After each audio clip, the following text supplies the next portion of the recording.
Now, the greatest radio shows of all time. Suspense. The Shadow Node. Washington calling David Harding, counter-spy. Classic radio theater. The Great Gildersleeve. Fibber McGee and Molly. Dragnet. Gunsmoke. The Lone Ranger. Now, step back into a time machine with your host, Wyatt Cox. Good evening, friends of the Inner Sanctum. Comedy on this Monday, Fred Allen's Town Hall Tonight from 88 years ago, Bud Abbott and Lou Costello from 81 years ago, a CBS radio workshop production from 68 years ago, and Claudia. That's all straight ahead on this Monday, the 4th day of November, the 309th day of the year, 57 days remaining until we get to 2024. 5. This is 4. We're going to 5. That's what it is. The Erie Canal completed on this date in 1825 with Governor DeWitt Clinton performing the Wedding of the Waters ceremony in New York Harbor. In Egypt on this date in 1922, British archaeologist Howard Carter and his men found the entrance to King Tutankhamun's tomb in the Valley of the Kings. 1924, Nellie Taylor Ross of Wyoming elected as the first female governor in the U.S. In 1952, the government established the National Security Agency, and yes, they're still listening. In the November 4th, 1970 edition of Variety magazine, Walter Cronkite admitted he was a liberal, But we are professional journalists.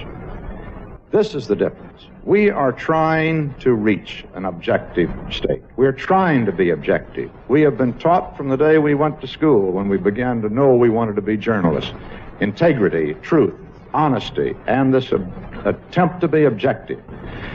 We try to present the news as objectively as possible, whether we like it or don't like it. Cronkite making those remarks almost a year earlier on CBS, defending the network against charges of liberal bias by then Vice President Spiro Agnew. Now, if you want to say today that there is obvious liberal bias, it is there. Back then, not so much. On that same day, on the November 4th, 1970, the U.S. turned over control of the Bien Thu Air Base in the Mekong Delta to South Vietnam. In 1979, Iranian people, mostly students, invaded the U.S. Embassy in Tehran and took 90 hostages, 53 of whom were Americans. Inside the U.S. Embassy compound, looking out now at a floodlit scene as night falls here in Tehran of a huge anti-American demonstration just outside the gate. These grounds are occupied by about 500 students who have taken over the embassy and taken the Americans who had staffed this embassy and made them virtual prisoners. They're being held hostage somewhere on the grounds. We don't know exactly where. We have done nothing for which any American need apologize. The actions of Iranian leaders and the radicals who invaded our embassy were completely unjustified. They and all others must know that the United States of America will not yield to international terrorism or to blackmail. The hostages would be held for 444 days and only released as President Reagan was being inaugurated in 1981. On this date in 1980, President Reagan elected to his first term as president. All I can say to all of you is thank you, and thank you for more than just George Bush and myself. Thank you because if the trend continues, we may very well control one house of the Congress for the first time in a quarter of a century.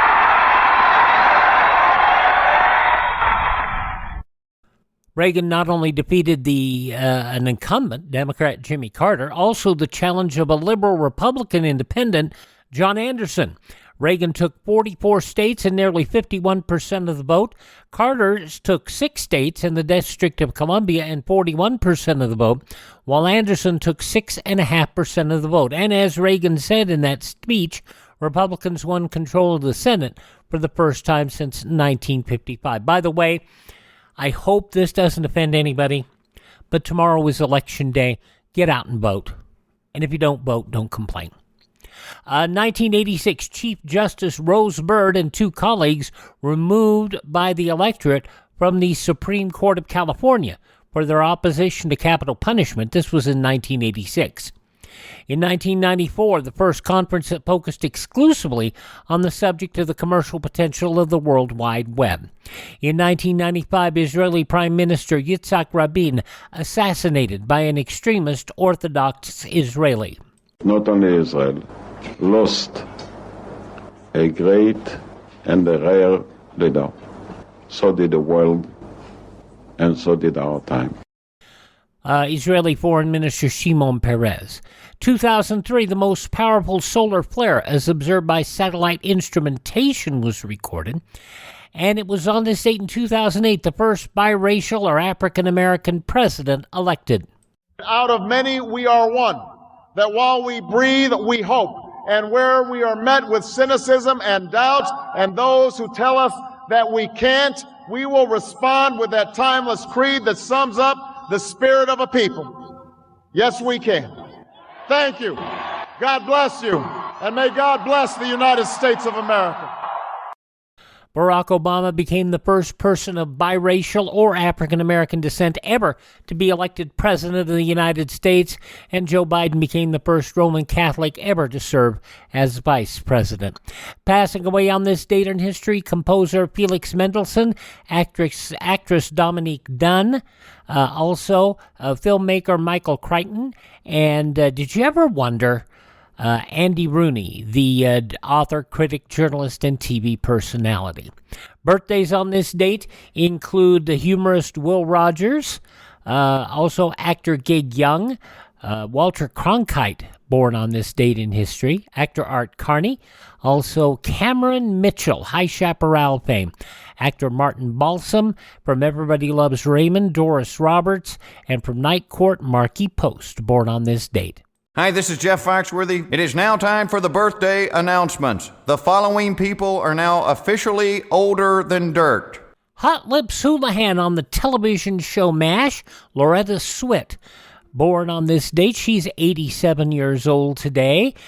And Laura Bush, First Lady, at the 78 today, at the 2004 Republican Convention, she recalled her husband George W.'s first campaign for Congress.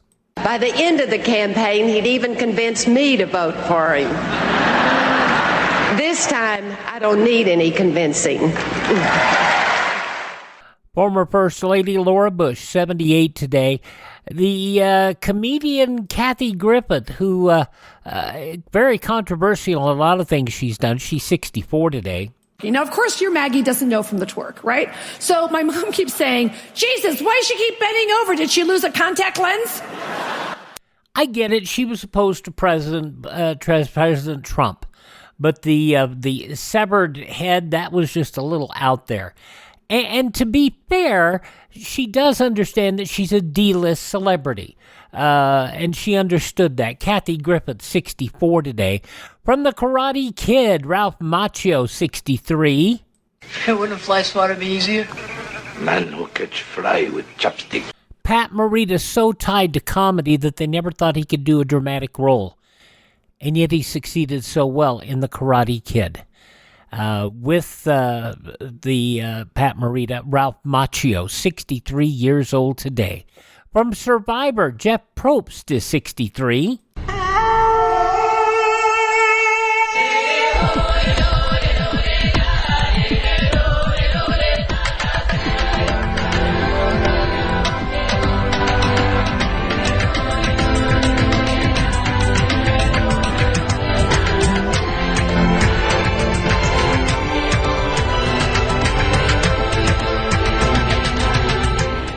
The theme from Survivor, Jeff Probst, the host, 63 today.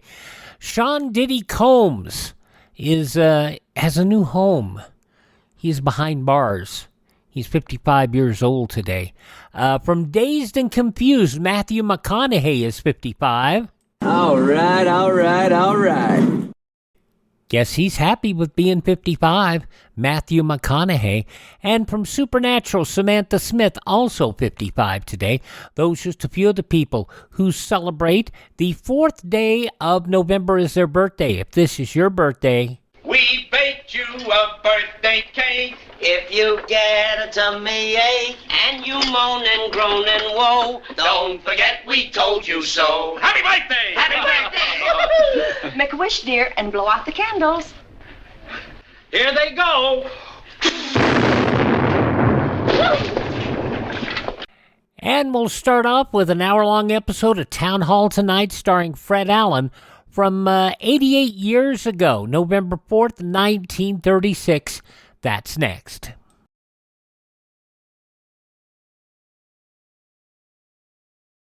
Let's make this the year of the well-informed voter, the voter who feels that it pays to devote some time and some effort to get information concerning the background and qualification of each candidate who says, I want your vote.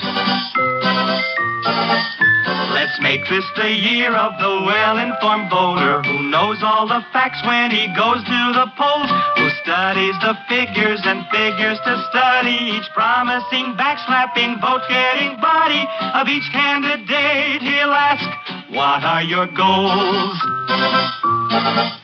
Let's make this the year of the well-informed voter who knows that his vote is a great legacy, who poses a question for every vote-getter. Will he make America stronger and better? Will he keep the land we love happy and free?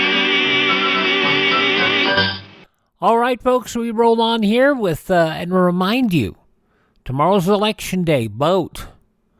Do it, please. Not just nationally.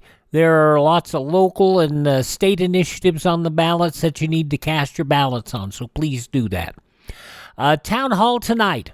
Fred Allen, 88 years ago, November 4th, 1936. What was it that Will Rogers Jr. used to say? He loves a good joke as much as the next man, but why do we keep electing them? 88 years ago, November 4th, 1936.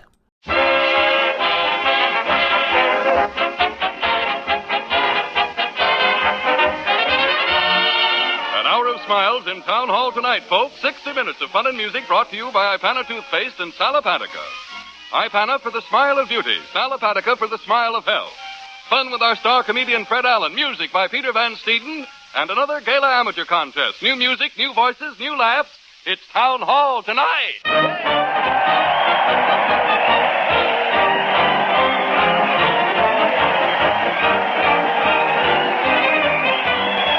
The crowd is cheering Fred Allen as he leads the parade to the old town hall. Fred's leading the band with a deflated pigskin, and the mighty Allen Art players are out of wind, too, running away from the crowd. We're on our way to the old town hall, and everybody's going. Everybody's going. Here they come, auctioneers. If this is an auction sale, why don't you put up that radio, mister? This radio ain't for sale till tomorrow, lady. It's Town Hall Tonight. Second story man. You say you broke into the house and didn't steal nothing, Butch? No, I seen a radio. Then I says to myself, put up a chair, Butch. It's Town Hall Tonight. And now, girls, our guest of honor brings us a message. My message is, beat it for your radios, sisters. It's Town Hall Tonight.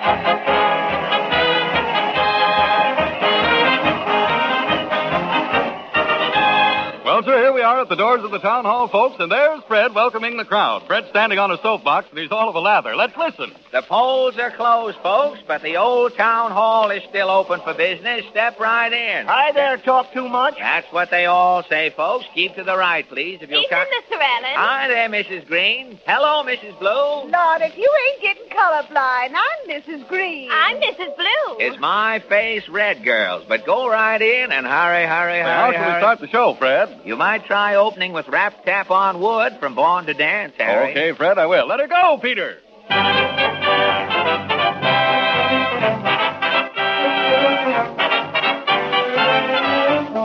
When you sit down one day, look over yourself and say you're very good. Rap Tap on Wood. When you have such success, you're conscious that you impress the neighborhood. Rap Tap on Wood. When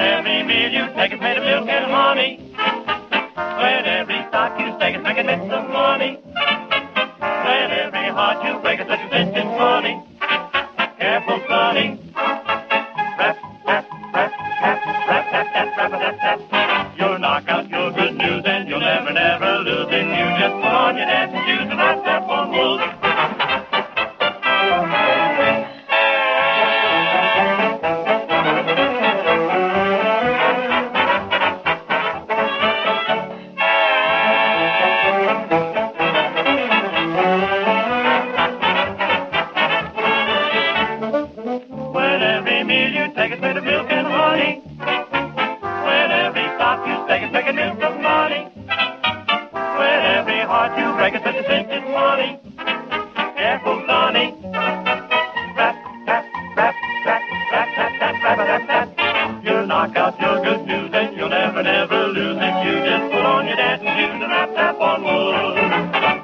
Presenting that rambunctious raconteur of highfalutin higgledy-piggledy and abecedarian abacadabra, Fred Allen in the flesh.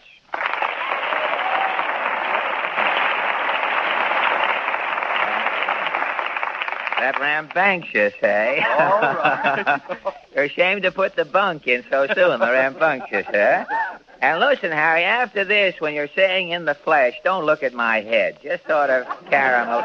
Well, good evening, ladies and gentlemen. Now, before we look behind the piano to see what Uncle Don has left for us this evening, I'll read you the town hall bulletin for tonight.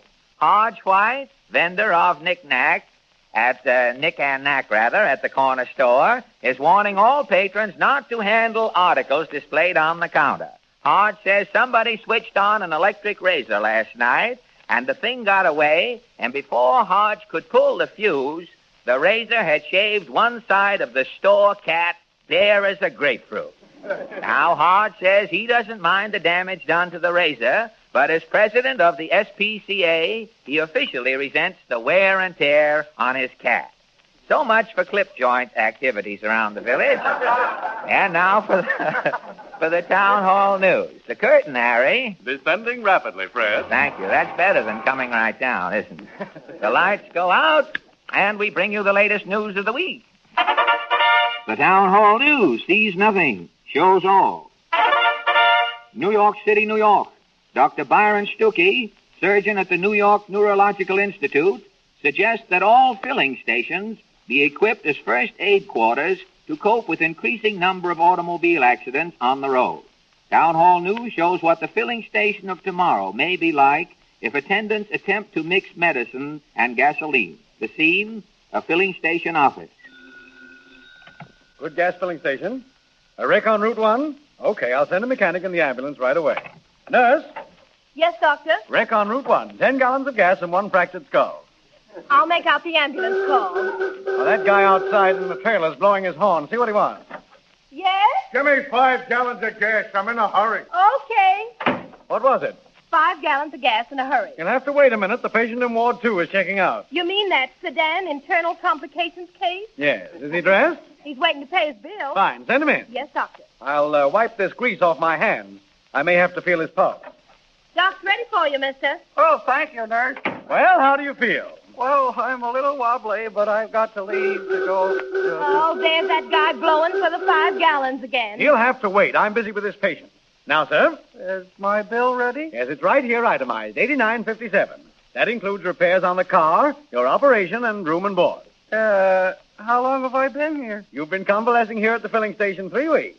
Well, did I have an operation? I'll say you did. You were brought in unconscious. You had an abdominal operation and your carbon scraped. 10 stitches in your scalp, your gas tank welded, 2 ribs removed, and your rear end Simonized. Well, for $89.57, that's pretty cheap, isn't it? Good gas service, sir. Well, here's your check. Thank you. Am I cured now, Doc? You'd better drop back in a week. I want to remove that plastic cast and have a look at your oil. Oh, okay. So long, Doc. Happy motoring.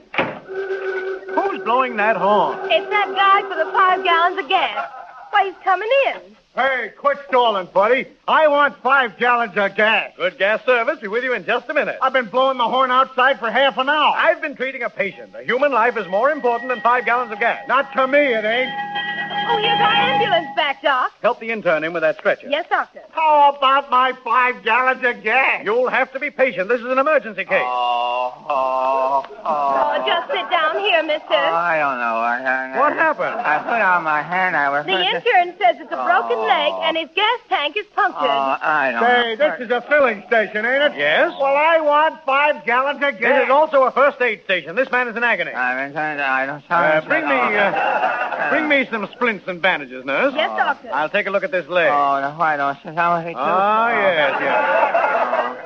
Compound splinter of the fibula. Here's your splints and bandages, Doc. How about my 5 gallons of gas? You be quiet. There, now, steady now. What's going on? What are you going to do, sir? Here you are. Oh, the leg is set, nurse. Will I take him back in the ward? Yes. I want 5 gallons. What was that? What fell down? That guy who's been yelling for the gas, he collapsed. Well, I'd better service him right away. I'll examine his heart. Mm-hmm. What is it, angina? No, he broke a blood vessel. The poor man. I'll run and get him his 5 gallons. Oh, he don't need gas. With a broken blood vessel, all he's going to get is a local anesthetic. Hollywood, California. The Town Hall News presents a 10-second preview of the new Warner Brother 5-star picture, The Charge of the Light Brigade. Here it is, The Charge of the Light Brigade. Yes, what is it? The light bill, lady. The charge is $4 1/4. Tin Pan Alley, New York. The Town Hall News scoops the world of music and brings you a 1-second review of the #1 song hit of the week. The song, A Star Fell Out of Heaven.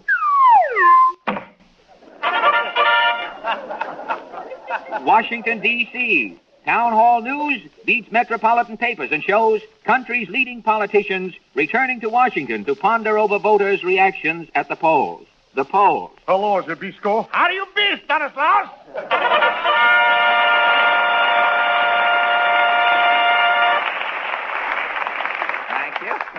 Thank you so much for the news of the week, ladies and gentlemen. And now for the news behind the news. Reporters have just discovered a 3-year-old child who can answer more than 500 questions from memory. Now, tonight we show you what might happen if all of our children were that smart. Introducing and interviewing one of them at random, Baby Bobby. Thank you, Mr. Allen, and good evening, ladies and gentlemen. Now, Mr. Von Zell, you may proceed with the interview. Well, just what do you think of the election results, Bobby boy? I'm very sorry, Mr. Von Zell, but I've made it a practice all my life never to involve myself in politics. Oh, I see. Well, then, let's discuss something a little closer to home. What do you think of parents? Oh, I think they're necessary, but I think they're a little difficult to bring up. They're so stubborn in their ideas. Just how do you mean? Well, the other day we were discussing the relative merits of toothpaste, and I couldn't, for the life of me, shake Father's belief that all dentifrices are alike. Well, now, Bobby boy, maybe I can help you out there. All toothpastes are not alike. That's why we so strongly recommend Ipana, because not only does it clean and polish teeth, but when used with massage has the extra advantage of helping tone and stimulate the gums. My point exactly. Would you mind explaining why that's so necessary? No, not at all. The soft, creamy foods we eat nowadays do not give our gums the exercise they need to keep them firm and healthy. And your teeth are seldom white and sparkling when your gums are soft and tender. So every time you brush your teeth with Ipana, if you'll massage your gums with a little extra Ipana, it will give them the toning and stimulation they need to help guard against serious gum trouble. Besides, it will help you have lovelier teeth and a far more attractive smile. So always remember Ipana for the smile of beauty.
Peter Van Steeden and the Ipana Troubadours have just played Did You Mean It? Now, on Friday night... Allen! Oh, quiet. Mr. Allen! Quiet, please. If that's somebody breaking in a nightmare, this is no place for horseplay, I might say. Hello?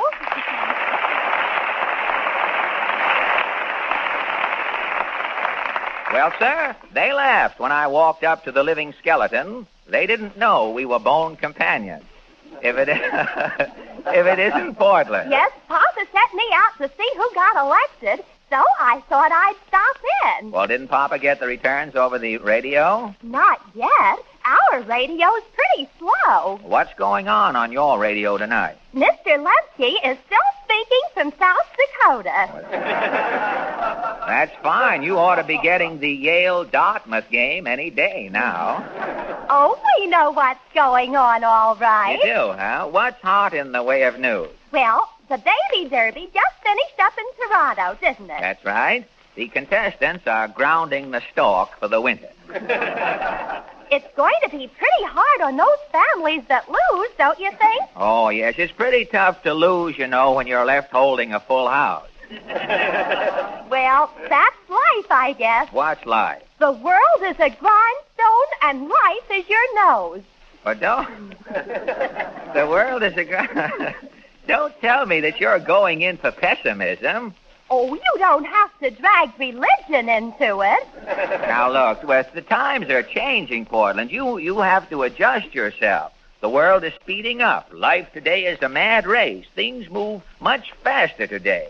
I thought something like that was going on. You did, huh? What made you suspect that things are getting faster? Well, I've only had this wristwatch a week, and it's gained an hour already.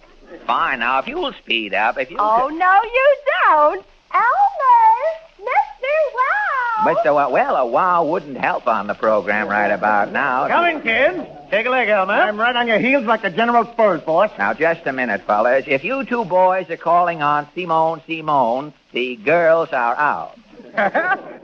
Get a small helping of this broken-down MC, Elmer. A very small helping. Just a nibble will do me, boss. Do your relatives know where you boys are? Yes, why? In approximately 2 shakes of a lamb's appendage, your immediate families will be dickering with the neighborhood embalmer. Now, don't start anything, Mr. Allen. I'm trying to hold my temper, but I may have to put on another man. Hey, if I start on you, yokel, there won't be no part-time job. You get it, Humpty? Listen, what do you mean, Humpty? Listen, I'm apt to take your lower lip and pull it up over your scalp like a beret. How will you hold it down in the back, Mr. Allen? I'll tuck his lip down into his collar. Yeah, well, you do, and you're going to hear plenty of conversation coming out of my back buttonhole. Yeah, plenty of back talk, eh, Gene? Now, look, Portland, what do these 2 lost stooges want? Tell him who you are, Mr. Wow. Why, brother, you are now in conference with Theobald Wow, radio author and gag man to His Majesty the Masses. Right, and we got business with you, buddy. I don't need an author for radio. That isn't the consensus, Mr. Allen. Look, I've been checking up on your programs, brother. You're working along the wrong line. Yeah, a comedian is supposed to make people laugh. I've heard people chuckling at Mr. Allen. What chuckling? When I create for a comedian, he lays him in the aisles. Right, Elmer? It's murder, boss. Maybe you ought to let Mr. Wow give you some jokes, Mr. Allen. Well, I don't bother with no titters and giggles. My gags are Buffolas. What's a Buffola? One of those things on the other side of a nickel? No, elucidate, boss. Folks, a Buffola is a laugh that starts rolling around in the pit of your stomach. It rumbles up through your chest, popping buttons off your vest, and finally explodes in your mouth, blowing out your front teeth. That's gastritis. It sounds pretty strenuous for humor, Mr. Wow. Now, wait a minute, you fellas. I've been in radio for 4 years. And you ain't got a Buffola yet. Why? Because you ain't using my radio technique. What's wrong with Mr. Allen's technique, Mr. Wow? He's trying to be sophisticated. He's ignoring the studio audience. Why, certainly you don't think these folks sitting around radio studios come in to get out of the rain. They want action. Right. Action? Action. Ain't you ever heard them howls the other comedians get? What howls? Let them have it, Elmer. Okay. Here comes Eddie wearing a suit made out of sponges. What are you doing wearing them sponges, Eddie? If it rains, I got a swell suit. Wow! Maybe you want to try Mr. Wow's technique, Mr. Allen. Well, if you think it'll help the program. Well, you'll be a sensation. Here, Portland, read this gag. Here's the answer for you, Alan. Now, you're sure this is a Buffola? And how? Give out, Porty. Question. What has two fins and flies? Answer. A dead fish. That's the Buffola. All I heard was plenty of nothing. Why? Why? Because you ignored the boss's technique. Oh, I forgot to tell you, there's a false nose goes with that joke. Here. What do I do with this? When you get to the finish, slip on the nose. Yeah, try it again. Okay, go ahead, Portland. What has two fins and flies? A dead fish.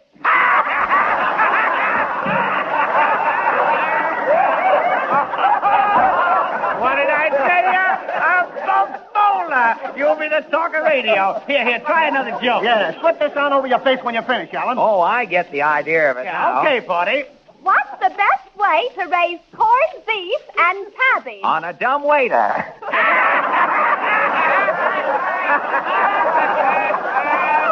gee, that joke was rotten, but that false face is a treat, Mr. Allen. Oh, boy, you're killing it. You see, buddy, that's my technique. As long as you got funny clothes, you're wearing a false face, you're a panic on the radio. Well, what about the people listening at home? They're playing bridge anyway. Who cares? Have you got another big glass so that Mr. Allen can finish? Have I? Get a load of this super Buffola. Take it away, Porty. I'm ready. Now, what do I do this time? Just tell the gag and wink. Yeah, I'll do the rest. Let it go, girlie. All right. My uncle was a high liver, but it finally killed him. I know. His liver got so high it put out his light.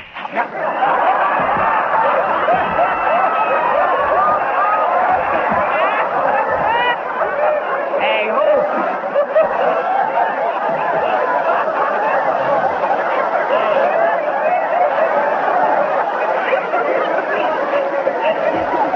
Now, wait a minute. I'm going down for the third time in this seltzer here. Who squirted that seltzer in my face? Well, that's your big radio finish, son. Yes, and this is your finish, too. And you, Portland. I know. Tally ho!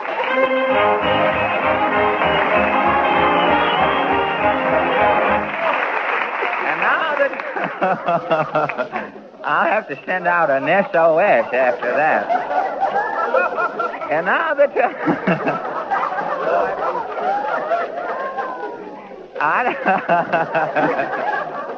It was very good. While I was drowning, I saw two mermaids, I think, want to audition for the amateur show here. And now the Town Hall Quartet, ladies and gentlemen. Tonight, the boys sing a medley of college songs from Stanford, Wisconsin, Amherst, and all points west, leaving on track 2-4, boys.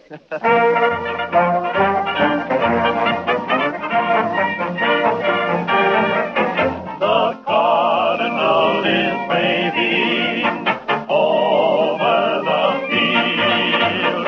Our men are fighting with a spirit that will not yield. Rock, rock, rock, farewell, old Berkeley. We're after you. Once again, the Cardinals will win the gold and blue.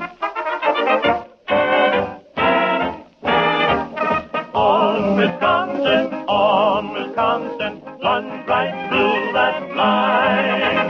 Run the ball clear round Chicago, a touchdown sure this time.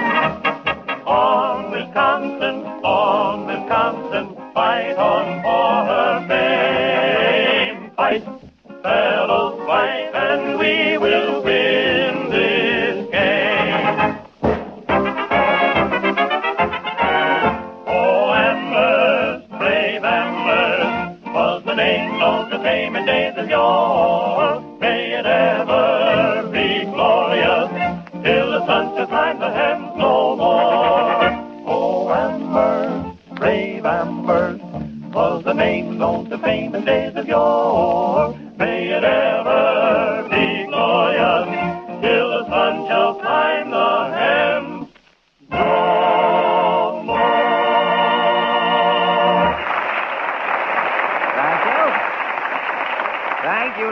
gentlemen, thank you. And thank you, boys, and congratulations. Well, how about me, Fred? Now, don't tell me that your soothing baritone was augmenting the quartet, Harry. No, not that. Well, then why be congratulated? Well, this is my anniversary, Fred. I've been on this program with you 1 year tonight. Oh, why didn't you remind me sooner, Harry? I'd have had Portland run up a cake for you. Is there anything special you'd like to do or say to commemorate the occasion? Well, Fred, how would it be if I said exactly the same thing tonight that I said a year ago? All right, Harry, it's your anniversary. Well, just 1 year ago, ladies and gentlemen, when I first appeared on this program, I said, if you start off the day feeling dull and logy, not quite up to par, will you take my tip and do this? Just put 2 teaspoonfuls of Salapatica in a glass of water and drink it. Because that dull, here today, gone tomorrow feeling is so often due to waste in the body and acid in the system. And Salapatica is the mineral salt laxative that not only removes waste from the body, but also combats acidity. So if you'll always keep a friendly bottle of Salapatica on hand, it will more than do its part to keep you feeling fit, alert, and normal. You know, Harry, it doesn't seem a year ago that you first recommended Salapatica. No, I know it doesn't, Fred, and it doesn't seem 40 years ago that physicians first recommended it. But they did, and that's how long men and women everywhere have remembered Sal Hepatica for the smile of health.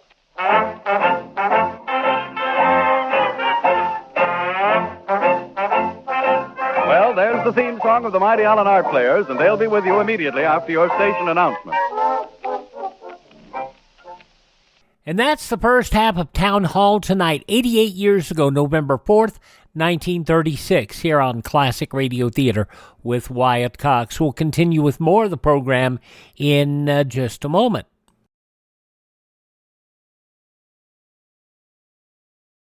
In case of enemy attack on our country, these 2 numbers, 640 and 1240, may save your life. They are your Conelrad frequencies. Remember, 640 and 1240. Now the conclusion of Town Hall Tonight, starring Fred Allen, 88 years ago, November 4th, 1936. And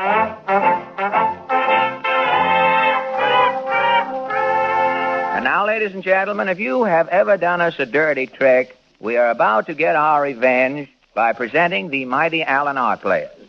Tonight, these crows in the cornfield of the drama present a Hollywood masterpiece entitled Studio Strategy, or, in Hollywood, all of the monkey business isn't confined to the zoo. Overture, Peter.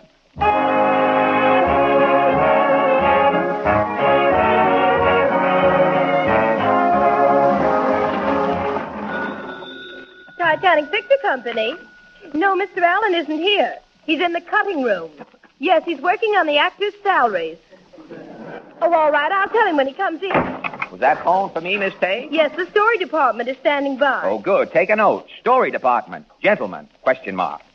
I want that scenario on Lady Godiva right away. Then get busy on 3 men on a horse.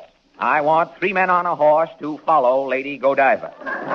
Don't worry, they will. I've got to speed up these features, Miss Tay. Why the rush? I'm using the same horse in both pictures.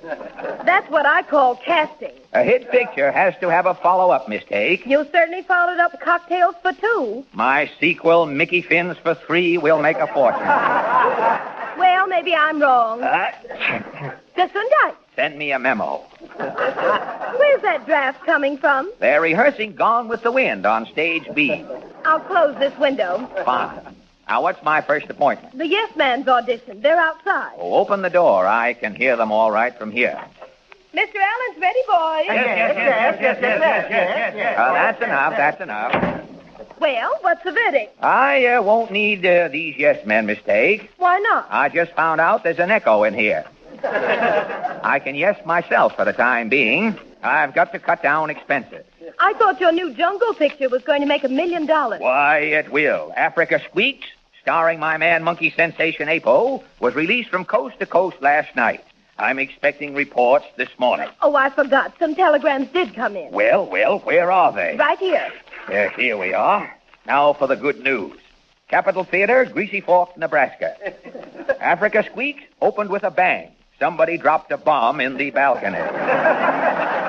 Audience offering $50 reward for Ape-O, dead or alive. And you said that man monkey was another Robert Taylor. I thought I had another Simeon there for sure. The women ought to go for a leading man with hair on his chest. Or vice versa. What do those other wires say? Van Buren, Arkansas. Africa's Squeaks is a riot. Girl fans organizing new Ape-O Scram Club. 200 schoolgirls pledge themselves to scram when next Ape-O picture appears. Hoping this finds you the same, etc., manager. This is terrible. I can't be bothered reading the... Oh, look, this wire isn't so bad. Duluth. Africa Squeaks does 10,000 in one night. Good old Duluth. What else does it say? Theater featured Bank Night, Screeno, Beano, Lotto, and Blotto. Forgot to show pictures. If Ape-O's a bust, I'm ruined. I told you to get Lou Gehrig for that part. Yes. A first baseman could have played that part, I guess, better than Ape-O. Every cent I have is tied up in Africa Squeaks. Well, the studio isn't ruined yet. What about your new picture, Passion on the Lam? Passion on the Lam, starring Trudy Tadpole, America's sweetheart, has got to come through. Is it a great picture? It's got to be great. If it's only colossal, I'm sunk. Who's that? America's sweetheart is waiting to see you. Wheel her in. Trudy Tadpole, and how is America's sweetheart today? I'm through. I'm finished. I'm going back to my first love. Don't mention Daniel Boone around here. I'm disgraced, F.A. What's wrong? I've just seen my new starring picture, Passion on the Lam. You've made celluloid history, I hope. History. Your Russian director, Pierre Slobotny, has blasted my career. So, who is saying Pierre Slobotny without taking off the hat? Now, hold it, Slobotny. Pierre Slobotny is the greatest director of all the Russians. A director? Yes, a director. In Moscow, Pierre Slobotny is directing everything, from Rasputin to traffic. That's what you should be doing instead of directing a movie star. In America, you are a movie star. In Russia, you are a chambermaid. Now watch those Slavic innuendos, Slobotny. Don't forget... The group told me I'd rule the day I left 14th Street. What's wrong with your epic, Trudy? I am supposed to be the star of Passion on the Lam, and I'm only on the screen for me. In the first reel, I go in a revolving door. And at the end of the picture, she is coming out again. The end of the picture, I am cutting. Good Gensler, this is terrible. That Russian monster? Yes, Slobotny. Trudy Tadpole is the star of Passion on the Lam. If I'm not too inquisitive, why isn't she in the picture? Confidentially, it's your fault. You lie, Slobotny. The fourth day I am directing the picture, you are taking me to the set, yes or no? Yes. Yes. I am asking you who is the star of the picture. I am the director. I have a right to know, yes or no? Yes. Yes. You are pointing to a girl sitting on the chair, yes or no? Yes. I am making a picture starring the girl. Why, you Cossack chowderhead. You've made a picture starring the script girl. Oh. So I made a mistake. It could happen to a dog. It has, you Russian wolfhound. You're fired. Then Pierre Slobotny resigns, yes or no? Yes. You bet. What am I going to do? What are you going to do? What is Titanic Pictures going to do? Ape-O My Jungle Gable, laying monkey eggs all over the country? Passion on the Lam is a bigger flop than Carnera's bed. You can't star Trudy Tadpole going through a revolving door. If these two pictures don't do business, Titanic is bankrupt. The audience only sees me twice. That'll help some, but I've got to get an idea. Miss Tate? Yes, F.A. Buzz for Rant and Rave, my publicity man. Yes, sir. I might make a personal appearance. No. The Smithsonian Institute doesn't play guest stars. You ought to know that. Now, let me think. You buzzed, F.A.? Yes, Rave. My two new pictures are busts. Africa Squeaks and Passion on the Lam are only stupendous. Gee, that's too bad, boss. You've got to get an idea, Rave. Publicity is the only thing that can save the day. I got it, Chief. It's a wow. Sounds great, Rave. I ain't explained it yet. I'm way ahead of you, Rave. It's terrific. I must be dumb. I don't get it. What is the big idea? A wedding. Trudy, you got to marry Ape-O. The papers will eat it up. Africa Squeaks and Passion on the Lam will clean up. No, anything but a wedding. Now listen, Trudy. Dick Powell and Joan Blondell got married, didn't they? Did you see that publicity? Why, as they sailed into New York Harbor, the Warner Brothers had 4,000 seagulls spell out Gold Diggers of 1937. No. Your contract says you'll marry anybody the company names for publicity purposes. Now, where's Ape-O? Outside. He's been following me around all day. He thinks my derby is a coconut. Well, get him in here. Okay, I got the cameraman holding his lead. Hey, Ape-O! How's tricks, Ape-O? Oh, we're going to have a lot in common. Now, no cracks, Trudy. Get that cameraman in here. Boy? Yes, Mr. Abe. Set up that camera, son. Yes, sir. I'll turn my collar around and stand in for the minister. We'll get you married later. Now, you get the idea, Ape-O? You're getting married. No, married. You, Trudy, Niagara Falls. What's he trying to say? Well, maybe it's I do in jungle. I'm set with the camera, Abe. Now, you take Trudy's hand, Ape-O. Here, stop it, you beast. Let go of me. Yes, hold the rough stuff, Ape-O. You ain't married yet. Stop it, Ape-O. Oh, look, he's torn my sleeve. Great, the fans will love it. Gorilla love. It'll give those couples in movie theaters some new ideas. But this ripped. It shows my birthmark. I've got a big strawberry here on my left elbow.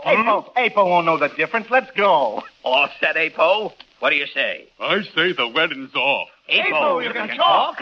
Now, no legerdemain, Ape-O. Is that your voice coming out of that monkey skin? Yeah. I thought you were an African ape man, Ape-O. No, I ain't no more of an ape than you are. This is no time for comparisons, Ape-O. Explain yourself. Well, I ran away from home 20 years ago, and things got tough, and I've been posing as an ape man to get in the pictures. But you can still go through with this wedding. If you don't save these 2 pictures, Ape-O, Titanic is sunk. But I can't marry this woman. America's sweetheart jilted by an ape man. This is an insult. I'll say it is. Why can't you get hitched, Ape-O? That strawberry on her left elbow. Well, what about it? Look at my left elbow. Here. A strawberry. What is your name, Ape-O? Trudy Tadpole. My long-lost darling. Grandma.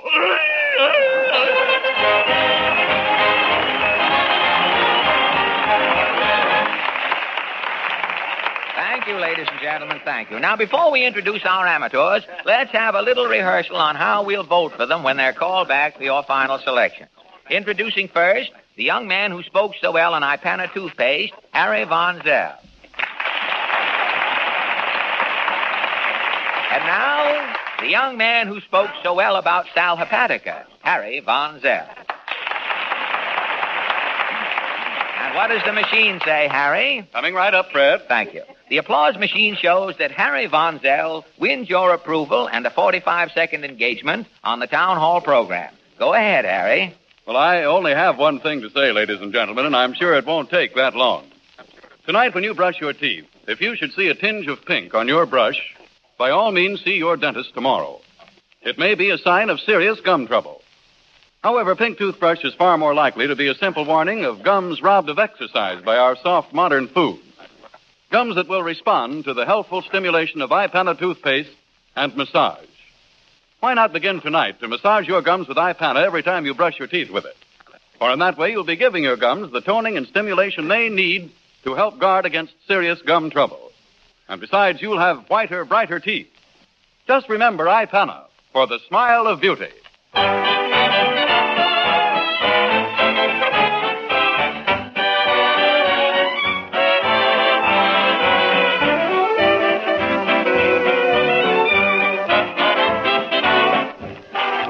Peter Van Steeden and the Ipana Troubadours are playing Did I Remember, a number high on your list of favorites.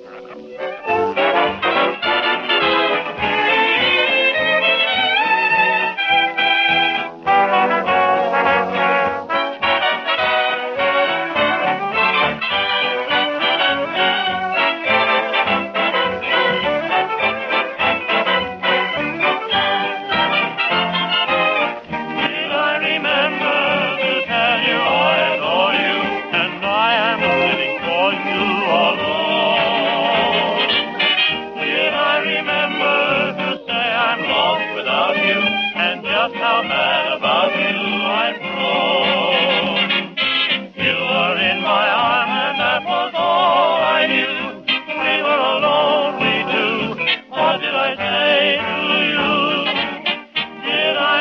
remember to tell you I adore you and pray forevermore you are mine.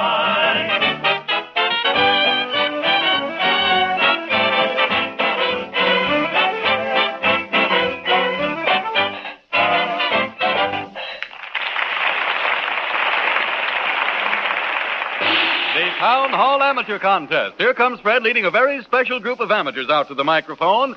Before they begin, let's give them a real town hall reception. Come on.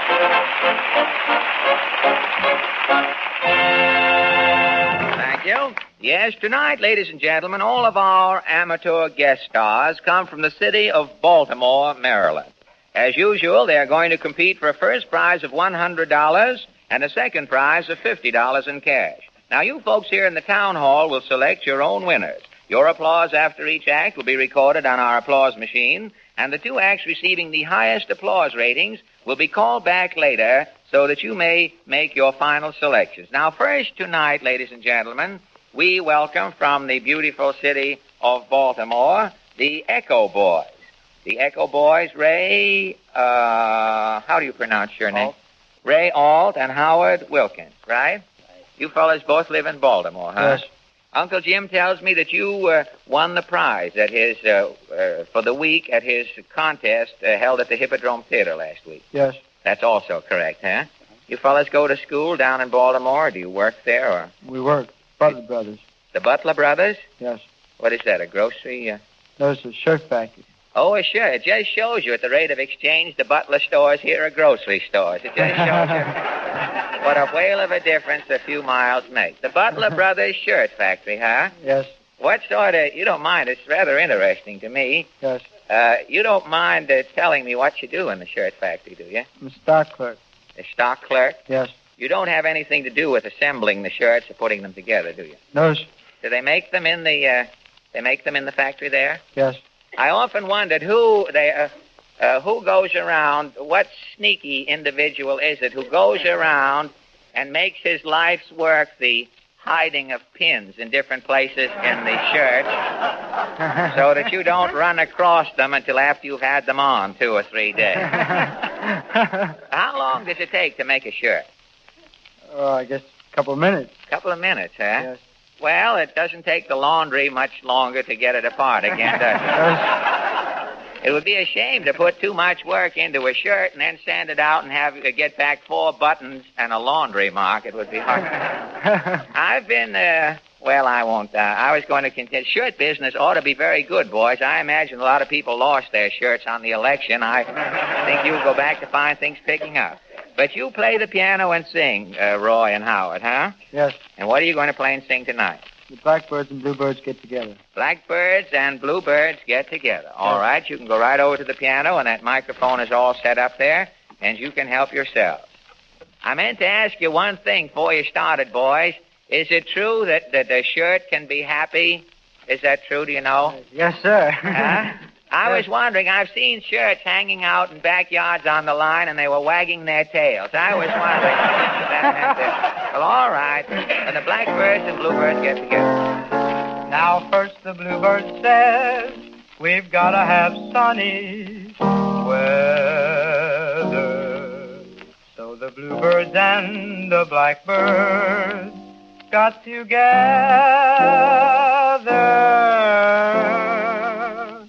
Ba-ba-ba-ba-da, ba-ba-ba-ba-da, whoa, ba-da. Troubles around my door, blackbirds by the score. Bluebirds came one day and said to the blackbirds, hear her say. First the bluebird says, we gotta have sunny weather. So the bluebirds and the blackbirds got together. Then the blackbird says we're birds of a different feather. So the bluebirds and the blackbirds got together. And when they talked it over, they let the blackbirds bring rain. And then the bluebirds all agreed to bring that sunshine again. For we can't have rain nor sunshine that lasts forever. Whoop-a-boo, you can take those bluebirds, take those blackbirds, mix them together, you get fair weather. That's the reason the bluebirds and the blackbirds got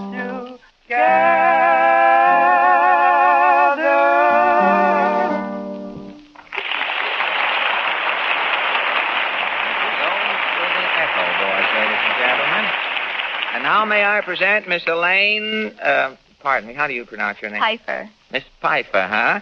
There's an extra F in there that you're not using, huh? No. Probably use that when you're singing. How old are you, Elaine? 16. You're 16, sweet 16, huh? Have you, and you live in Baltimore? Yes. Is this your first trip to New York? Second. Second trip, huh? You like it better the second time than you did the first? Yes, sir. You do, huh? You like New York better than Baltimore, do you think? Well, I'm not very used to New York yet. No, you know. Well, it takes a little time. It grows on you. If you don't watch out, it overtakes you. But what has Baltimore got that New York hasn't got? I don't know. I can tell you one thing, a B&O depot. But have you seen the sights? Have you seen the Empire State Building? No, sir. You haven't, huh? No. I don't see how you could miss it when you get... I don't know, though. It's like all those things. You stand on the street and look up at this thing there. You see one or two stories. You've seen them all. It's just... I came by there today. I heard footsteps. I imagine there's a man in there today pacing the floor. I don't know. Take up your time, Elaine. I'm just going to ask you what you like to... I think you better come on this side of the microphone, too, because then you can see the piano play. I'm just going to ask you what you're going to sing. When did you leave heaven? When? Oh. Good heavens, are my wings showing again? All right, when did you leave heaven? Thank you.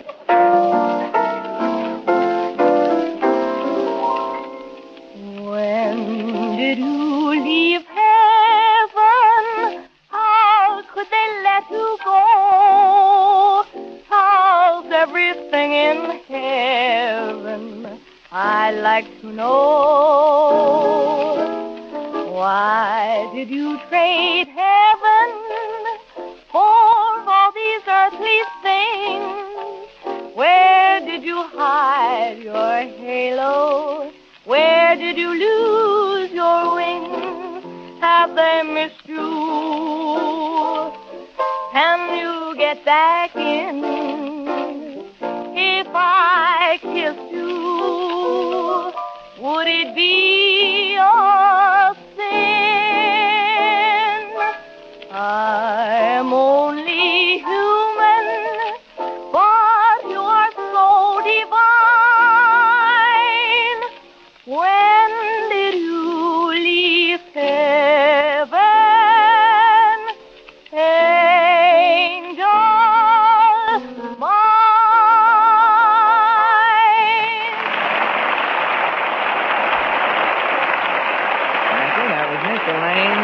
Piper, thank you very much.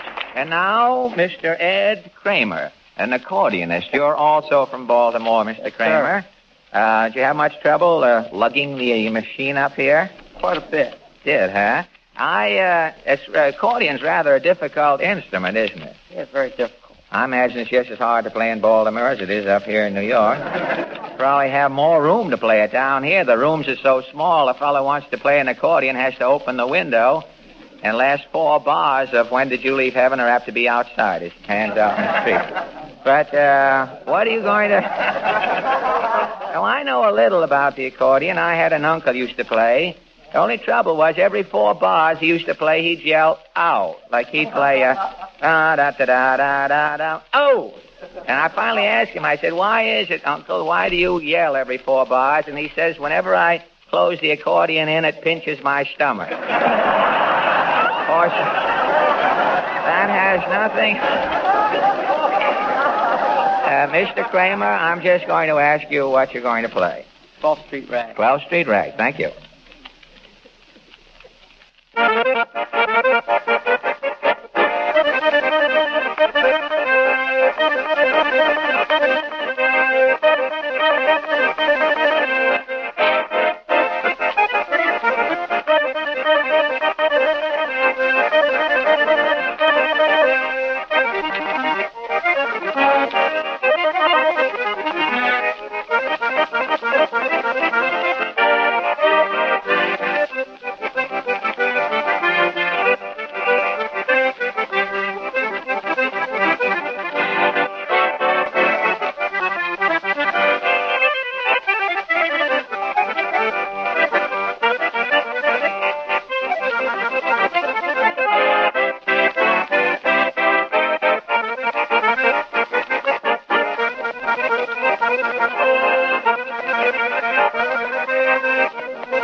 was Ed Kramer. Thank you very much. And now from Baltimore also, Miss Helen Allison. How are you tonight, Miss Allison? I'm very well, thank you. Well, I'm glad to hear that. And you are an impersonator? That's right. You are. Huh? Do you impersonate birds and woodchucks and things like that, or? Oh, no, comedians. Oh, comedians, huh? Well, what comedians do you impersonate? Well, I impersonate a Mr. Allen. Do you get Oh. around a little, I thought maybe... Oh, you Mr. might know. Allen. On days when I'm not myself, I run across him occasionally. Do you impersonate me? I make an attempt at Do it. you? And just me, or do you do Portland, too? I do Portland also. Oh, that. How did you decide, of all the people in the world, how did you decide to select us? Well, I always admired your style of acting. And Well, that's swell. I Did you, well, I want to get your name and address. People often ask me if we have a fan, and I just sort of fuss around and don't have much to say. But I'm going to ask you to go right ahead. I know you don't want me to butt in here. You just go right ahead and do what you'd like to do. Thank you, and good evening, ladies and gentlemen. Now, before booting the drop kick of fun, I'll read you the town hall bulletin for tonight. Hodge White, plain and fancy grocer. Mr. Allen! Mr. Allen! Quiet, please. If that's Pocahontas paging John Smith, I'll paddle your little canoe if I come down there. Hello? Well, sir, they left when I left Maine. They didn't know Portland would follow through. I'll say. And I'm here to sell you a magazine. A magazine? Yes, I'm working Papa's way through college. Oh, I get it. Papa wants to become a G-man. Well, not exactly. Papa's willing to start at Z and work his way up. He'll get as far as X marks the spot. Run along, I'm busy. Is that nice? Don't be shy. Buy something. Oh, give me liberty or give me death. I haven't got those, but I'll give you a true detective. That's on it. Goodbye, Portland. Tally-ho!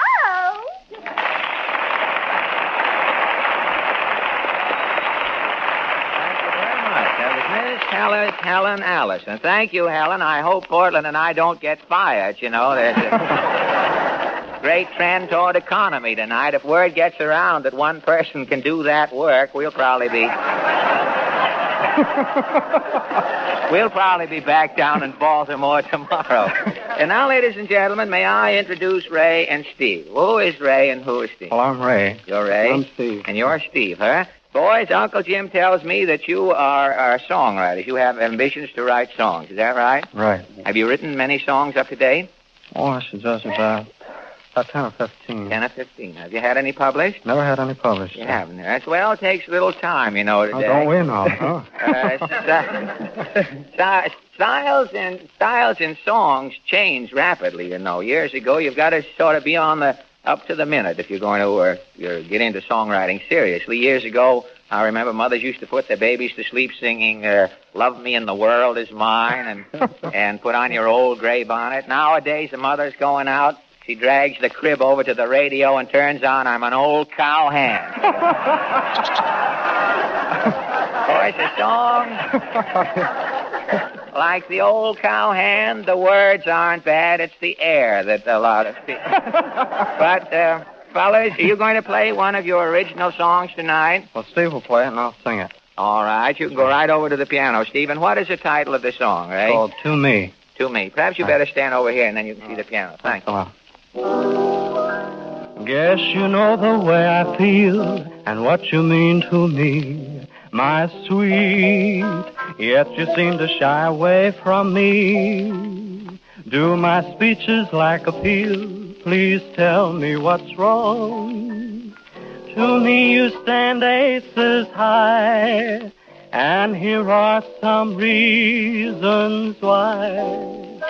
To me, you're like a snow-capped mountain. You're even sweeter than a soda fountain. Daddy, you're the road to Mandalay, as Lawrence Tibbett would say. To me, You're like a homemade pancake, the ecstasy from any screen star's handshake. Daddy, you're the road to my success, the Gable Hollow caress. Now I could go on forever analyzing your sweet personality. For heaven's sake, please give me a break. You know this isn't just a casualty to me. You're like a fat man's laughter, a bromo seltzer on the morning after. Daddy, ho, ho, ho. You're the grace, Fred Astaire, Dion quintuplet scare to me, to me, to me.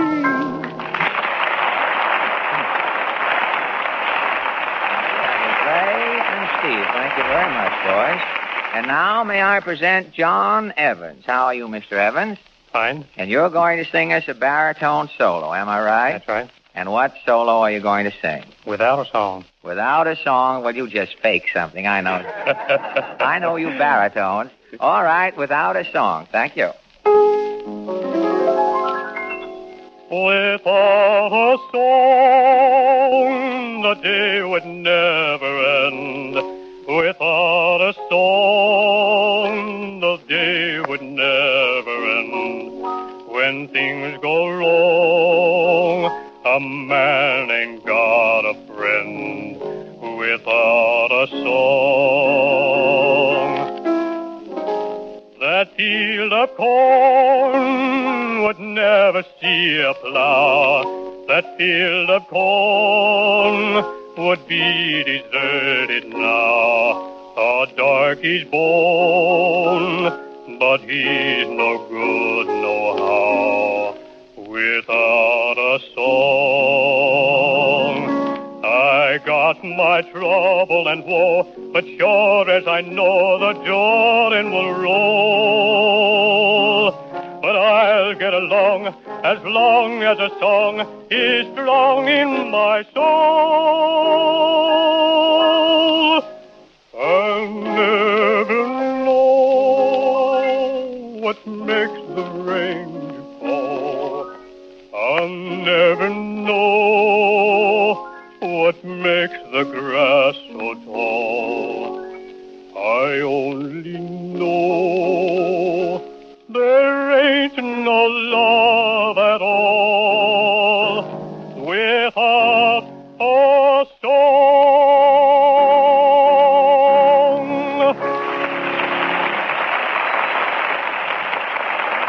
John Evans. And that concludes our amateur contest for Baltimore, ladies and gentlemen. And now, while I find out from the applause machine how the amateurs have registered with you, you're going to find out from Harry Von Zell just how you have registered with us. All right, Harry. We're very pleased that so many of you have spent this past hour with us, ladies and gentlemen, both here in Town Hall and at your radios at home.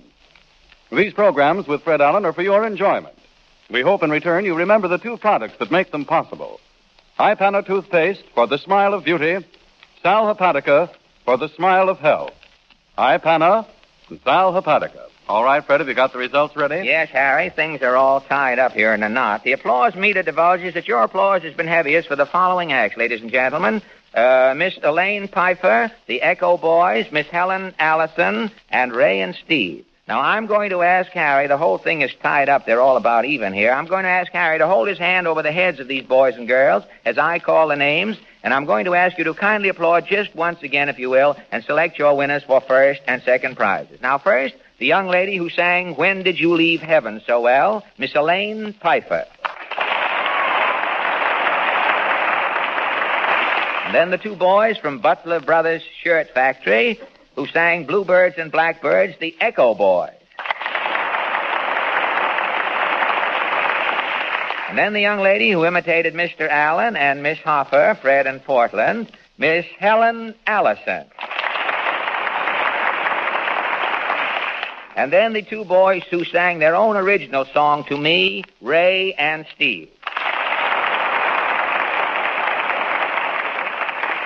Thank you. And what does the machine say, Harry? No, Fred. Thank you. The first prize of $100 in cash, ladies and gentlemen, goes to Ray and Steve, who sang their own original song. The second prize of $50 in cash goes to Miss Elaine Pfeiffer, the young lady who sang When Did You Leave Heaven. Thank you all, boys and girls, and I know that Baltimore will be proud of your contest tonight. Good night. And don't forget next Wednesday night for another hour of smiles in the old town hall, ladies and gentlemen. This is Fred, spelled Ipana, Alan, spelled Salapatica, saying good night. This is the Red Network of the National Broadcasting Company. Real close to getting cut off there. 88 years ago, November 4th, 1936, Town Hall Tonight on Classic Radio Theater with Wyatt Cox. On tomorrow's show, we'll have drama with an episode of Escape, the first half of Earth Abides, also Dangerous Assignment starring Brian Donlevy, Dick Calmer as Boston Blackie, and Basil Rathbone and Nigel Bruce in Sherlock Holmes, along with another episode of Superman. But right now, Bud Abbott, Lou Costello, and their guest Lana Turner in a show that, I hate to say this, it was a delightful show and a difficult show. Tell you why in a moment.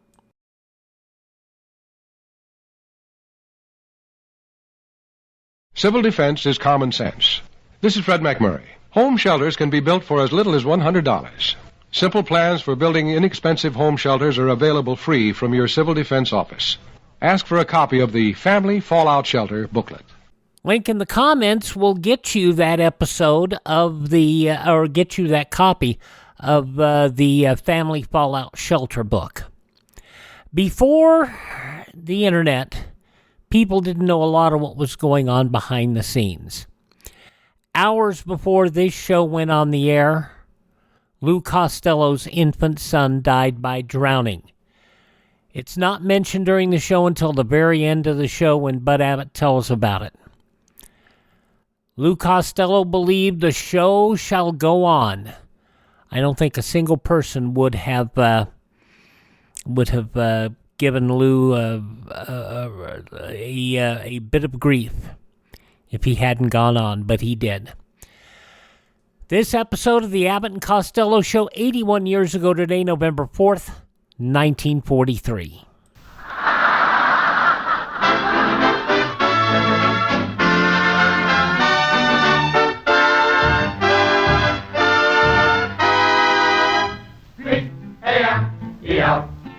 The Abbott and Costello program, brought to you by Camels, the cigarette that's first in the service. Camels stay fresh because they're packed to go around the world. Listen to the music of Freddie Rich and his orchestra, the songs of Connie Haynes, Billy Gray as Little Matilda, the famous cartoon character Bugs Bunny. Tonight's guest, Metro-Goldwyn-Mayer star of Marriage is a Private Affair, Miss Lana Turner, and starring Bud Abbott and Lou Costello.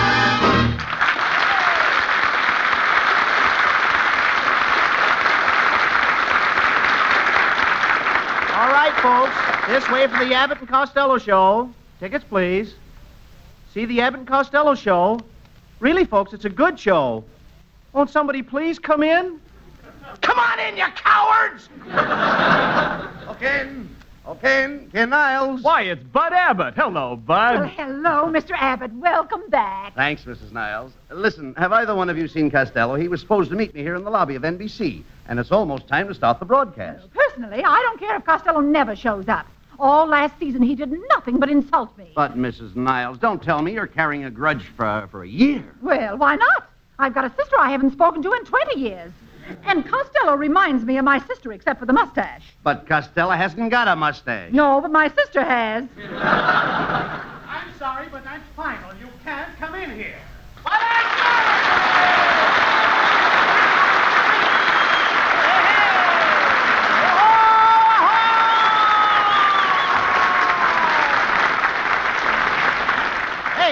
Hey, Ken! Let go! Hey, Ken! I've got to get in Ken, look who it is. Huh? What? Look who it is. Hey,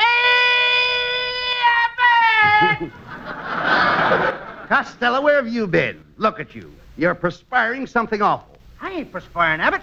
I just took a shower with my shirt, socks, and underwear on. You took a shower with your shirt, socks, and underwear on? What's the idea? Do you know a quicker way to get your laundry done? Oh, Kenneth, did you hear that joke? Yes, dear. There will now be a slight pause for station fumigation. Oh, funny. Hey, Abbott, don't tell me that's Mr. and Mrs. Niles. Well, Mr. Costello, doesn't it look like us? I wasn't sure. I thought maybe I was getting sick again. Costello, no fighting, please. It's almost time. It's almost time to go on the air. Now, Oh, yeah. Ready to go on the air. That's right. I can hardly wait to get in front of that microphone. And also with Lana Turner. Hey, come on, Abbott. Come on. Let's get inside the studio. Just a minute, Mr. Costello. Who are you? But I'm the NBC manager, Fogel. You're what? I'm Fogel. What are you doing for it? No, Mr. Costello, you don't understand. You've been a pretty sick young man, and we'd like to have the NBC doctor check you over before you go into the studio. Are you kidding? I gotta get on the air. My public is waiting for me. Oh, I wouldn't worry about him. Oh, him? He's a nice guy. Hey, Abbott! Let me at that guy. Now, Costello, We got more than one. I know, but we got three. All right, take it easy. Take it easy, please. Take it easy. Remember your blood pressure. Oh, there's nothing wrong with my blood pressure. When I was down in Palm Springs, I used to drill with the soldiers. Well, that's strenuous. Oh, I should have to tell you. I did everything they did. I'd get up at Sunday morning, and I'd take a 20-mile hike, exercise for 3 hours, drill for 3 more hours, and then I'd get up Tuesday morning. What happened to Monday? Wait a minute. What happened to Monday? What happened to Monday? Yeah. You should be so inquisitive. Yeah. Who got up Monday? Oh, I see. I didn't get up Monday. I can see that. Well, Mr. Costello, how about the physical examination? We can't let you in the studio without it. I tell you, there's nothing wrong with me, Poogle. No. Poogle. Stop yelling, Costello. Watch your pressure. But do you see anything wrong with me, Abbott? Well, your legs look a little weak. They're bending way out. Oh, I can't help that. It's a long pull from my socks to my garter belt. Come on in the studio, Costello. We're going on the air. Okay, Niles. Come on, Abbott, let's go. I've been waiting 8 months to meet Lana Turner. Just a moment, Mr. Costello. Now what? I'm from the insurance firm of Birch Bark and Canoe. I'm Birch Bark. Where's Canoe? He went up the river. Ladies and gentlemen, every show must have a bad joke. This one is on us. Now, Thank you. Now, look, mister, our program's going on the air, and we're in a hurry to get to the studio. Exactly why I'm here. Mr. Costello, in view of your long illness, the network has sent me over to check up on your insurance. They must be protected, you know. Now, how about some life insurance? No life insurance for me, brother. Why not? I took some out a couple of years ago, and nothing happened. No, Costello. He means a policy. Are you interested in a straight life? A straight life? Yes. No, sir. I'd like to sneak out once in a while. Oh, but the payments on this policy, Mr. Costello, are very low. For instance, it's much higher in Canada. And do you know the premium in England? Sure, Churchill.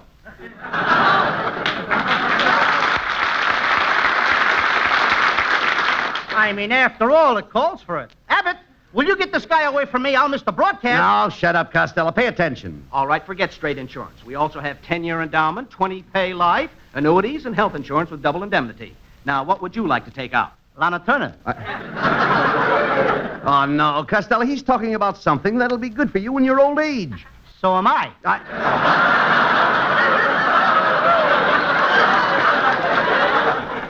Now, look here, Costello. Let's pretend you're in an accident. What would you do if you lost a leg? What would I care? I got another one. No. What do you think our company would give you for that leg? $250. Abbott, here's a guy, if I lose a leg, wants to give me $250. Yes, You ever see anything like that before? $250. $250 for one leg. Yeah. I won't sell. Oh, you don't understand. Why, last year my company gave over $1 million for broken legs alone. What did they do with all the legs? No. Who did they give them to? No, look, Costello, you don't Legs understand. Diamond? They don't do anything with them. Whatever happened to Legs Diamond? I don't know. Look, that's a different party entirely. You don't understand. You see, listen, every time there's an accident, somebody gets paid off. For example, yesterday a man breaks his leg. He gets $500. Today, somebody breaks his neck. He gets $1,000. I wonder who will hit the jackpot tomorrow. Has nothing to do with the jackpot. Now, for instance, if I sprain both knees and break both ankles, I get $10,000. Or I can settle for $3,000 by waiving both knees.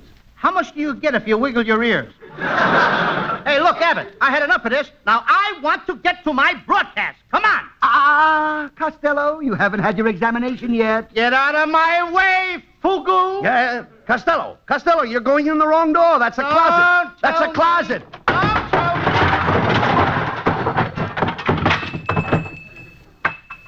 Gosh, Fibber McGee.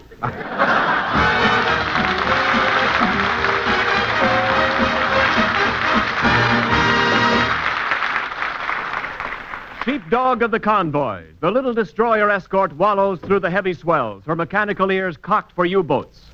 two seamen come off watch, go below, and pull out their cigarettes. Chances are they're Camels, the cigarette that's first with men in all the services according to actual sales records. The seamen know that their Camel cigarettes will be fresh wherever they are. Yes, cool smoking and slow burning, because Camels are packed to go around the world.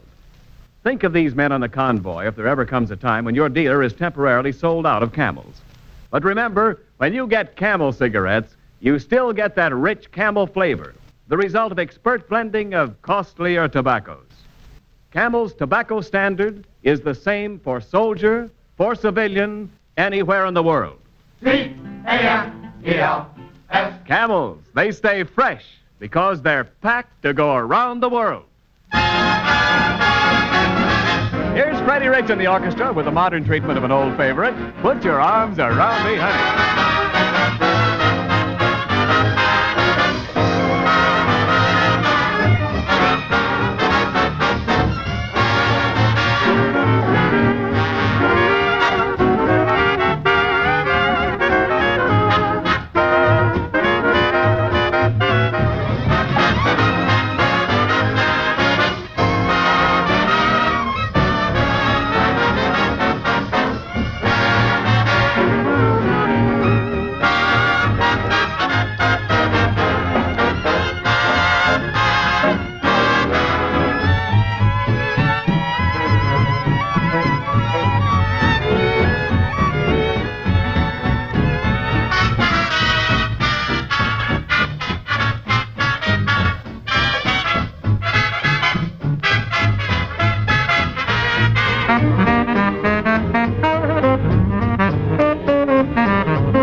Now, I simply must put my foot down, Mr. Costello. You must be examined by the NBC doctor before you can be allowed in your studio. But what about my program, Fogel? Lana Turner's waiting for me. Oh, don't worry, Costello. You can prove you're all right. Anyway, he's a fine doctor. Oh, he is? Yeah. What's his name? Dr. Jones. Ph.D., M.D.S., LL.D. What school did you go to? That's a fine way to spell Jones. Oh. Ph.D., M.D.S., LL.D. All right, never mind. Spells Jones. Go on in, will you? Will you go in, please? Okay. Dr. Jones, this is Mr. Costello. He's been very sick for a long time, and he must be examined before we can let him in the studio. I'll be right back. Yes, certainly, Vogel. Now, Mr. Costello, take off your coat, vest, tie, shirt, undershirt, socks, shoes, and suspenders. Do you mind if I leave the hair on my chest? Costello, quiet. Go ahead, Dr. Jones. Now, open your mouth, Costello. Wider. Wider. Wider. My brother would like to see that. Abbott, is he a doctor? No, he's looking for an apartment. I think I got things mixed up. Hey, Abbott, come here. That guy's no doctor. No. What do you mean he's no doctor? That's my line, please.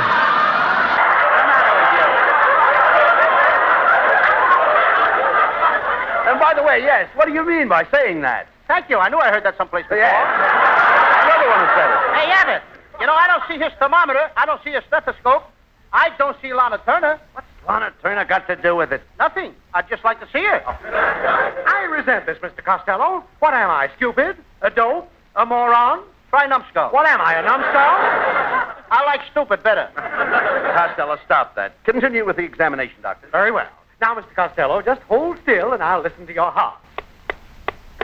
My, that's strange. Your heart sounds like a clock. Good heavens. The alarm rang at 8. I can't understand it. Neither can I, Doc. I set it for 7. Costello, we'll talk sense. Dr. Jones is a Johns Hopkins man. So what? My father sent me to Wilson. Well, what words? My father sent me to Wellesley. Wellesley is a girls' school. I know. My father always wanted me to have the things he didn't have. Come in. Oh, doctor, can I do it now? Yes, go ahead, Miss Cruzbach. Lay that pistol down, babe. Lay that pistol down. A pistol packing mama. Yeah. That pistol down. All right. That's enough for that. What goes on here? Oh, I'm the floor show. The doc can't afford magazines.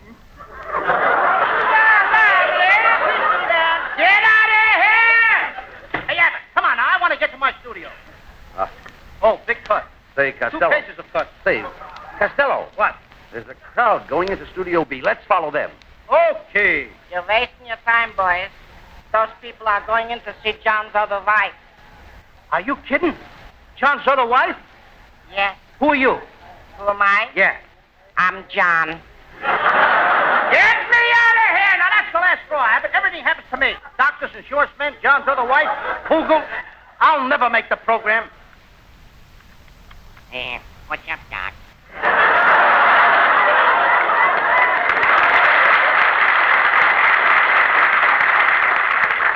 What's cooking, huh, Chubby? Costello, it's a little rabbit. Yeah, from the cartoon. It's Bugs Bunny.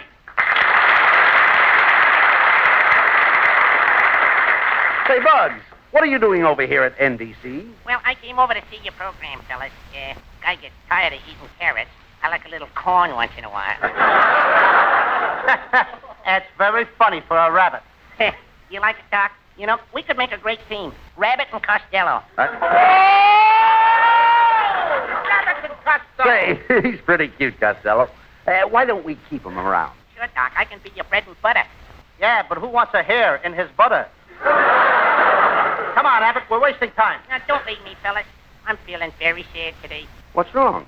Well, I broke up with my girl, Doc. We was going steady. Every day I used to bring her a carrot corsage. And boy, did we have fun. We'd gamble over the fields together, play hopscotch, and check up on the Victory Gardens. But it's all over, fellas. I guess we were just never meant for each other. Why not? She was a gopher. Now listen, Bugs, will you stop annoying me? All I want to do is to get into the studio. Well, why didn't you say so, Doc? Look, all you have to do is go through that door, turn left, turn right, go 2 miles over the skyway, 3 miles over the byway, then 6 miles down the highway, and before you know it, you'll see Lana Turner taking a sunbath on a patio. But that ain't my studio. I know, Doc, but that's living. Hey, Abbott, will you do something? Do what? Look, Rabbit. Abbott. Abbott, Rabbit. What's the difference?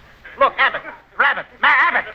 Will you get him out of here? Oh, give me a break, Doc. Let me hang around your program and pick up a few nickels, huh? I'm a family man. By the way, Bugs, how do you stand in the draft? Well, they just reclassified me 1A. And I got 480 kids. Wait a minute. Just a minute. They wouldn't put you in 1A if you got 480 kids. I'm a rabbit, Doc. They came after Pearl Harbor.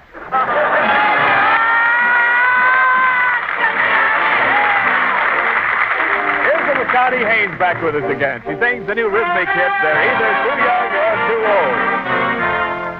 You marched away and left this town as empty as can be.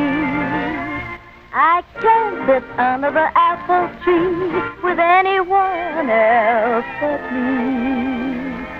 For there is no secret lover that the draft board can't discover. They're either too young or too old. They're either too gray or too grassy green. The pickings are poor and the crop is lean. There isn't any gravy, the gravy's in the Navy. They're either too old or too young. So, darling, you'll never get stung. Tomorrow I'll go hiking with that Eagle Scout on left. I get a call from Grandpa for a snappy game of chess. I'm finding it easy to stay good as gold. They're either too young or too old. There isn't any gravy, the gravy's in the Navy. They're either too fresh or too stale. There is no available meal. I must confess to one romance I'm sure you will allow. He tries to serenade me, but his voice is changing now. I'm finding it easy to stay good as gold. They're either too young or too old. I'll never fail you while you are in Australia. And when you get to India, I'll still be what I've been here. I've looked the field over, and lo and behold, they'll take the army, or they'll take the navy, 'cause they're either too young or too old.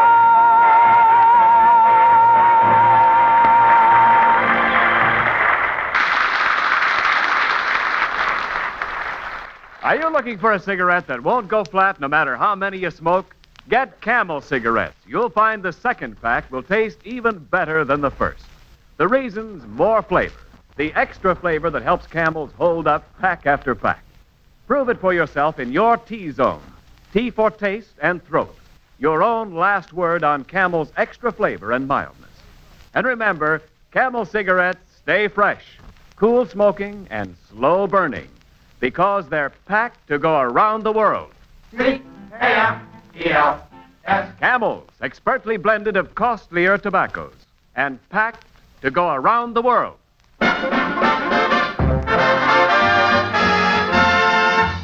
And now back to Abbott and Costello, who are still having trouble getting into the studio. Oh, boys, wait a minute. Oh, Fogel. That's an understatement.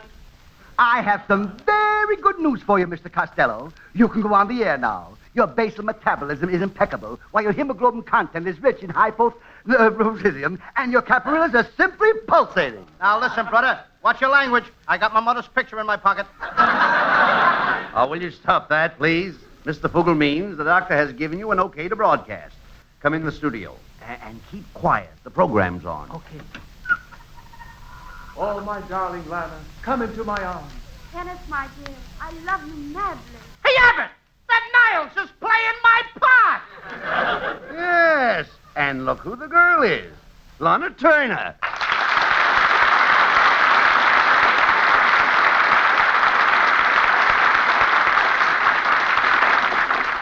All right, Niles, come on, break it up, break it up. Oh, just a moment. Mr. Niles and I are playing a love scene. That Niles is no lover. Oh, yeah? I've kissed women who wouldn't look at you. Oh, yeah? I've kissed women who wouldn't look at me either. Costello, will you stop fighting? I'm not fighting, Abbott. Now, listen, Niles. On this program, you take care of the announcing. Period. And you take care of the comedy. Question mark. Why, Niles, I'll... Oh, please, Mr. Costello. They don't even let me finish a line. I'll... Please, I appeal to you as a woman. Well, if you're going to appeal to me as a woman, of course. If you were a man, you wouldn't appeal to me. That's all. All right. I'm sorry, Miss Turner. Please forgive Costello. He's a little impulsive. Repulsive? No, he said impulsive. I-M-P-U. Well, we all have our troubles. Now, listen, you wouldn't talk that way, Lana, if you saw my last picture. Oh, you mean the one where you were on the ice? That's the one. What did you think of it? You certainly kept well. Hey, Abbott, what's this girl? All quiet. Come on, Costello. This is where we're supposed to do a love scene. Abbott, I didn't know you cared. Well, I do. Never mind that. You want to do a love scene with me? No. Let's pick out the furniture. Will you keep quiet, please? No remarks. I mean a love scene with Lana. That's way back. Listen. Lou, this might be interesting to you. I'm talking about a love scene with Lana Turner. Oh, I just adore love scenes. Are you ready, Mr. Niles? Mr. Niles? You heard that, Costello. She wants me. You see, Lana, since I put Niles on his program, success went to his head. From where I'm standing, it looks like success went to your stomach. Did you hear that, Abbott? What an insult. Oh, she's right, Costello. You are fat. Well, I may be a little fat on the outside, but underneath, I'm solid flab. Let's go, Niles. Get on with the love scene. Yeah, but what about me? Oh, you can play a love scene with Mrs. Niles. I heard that, and I'd love to play a love scene with you, Mr. Costello. Don't call me Costello. Call me Dick Tracy. Oh, that's silly. Why should I call you Dick Tracy? So I can call you Prune Face.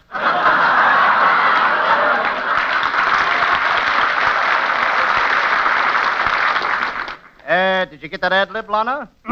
That's what put me on the top of the ladder. Yes, and your audience is at the bottom, daring you to come down. Well, Costello, I'm waiting. So is your broom. Why don't you fly out of here? Now, that's not nice, Costello. Mrs. Niles has some very fine points. Yes, she certainly has. For instance, Costello, take her hair. Okay, throw it over here. Oh, I don't know what's wrong with you, Costello. You fight with everybody. I can't help it, Abbott. Oh. All those months that I was sick, I was thinking about doing this love scene with Lana Turner. And now she won't even talk to me. Oh, don't feel that way, Lou. The truth is, I dream about you. I dream about you every night. You do? Yes. Yes, I do. Do you think I can sue Ovaltine? I get it. All right. Never mind. You get it. Ovaltine. Yeah, you heard her. We're working for Camel Cigarettes. Never mind that. Ovaltine. All right, a little extra change. So we'll get a case. All right, look. Look, come on. Let's get to the play. All right, Mr. Rich, let's have some music to put Costello in the mood. Ken, set the scene. And make it snappy, Niles. The scene is an old castle in England. It is the 16th century when hearts were brave and knighthood was in flower. The night is still, and Lady Lana stands on the balcony awaiting her lover.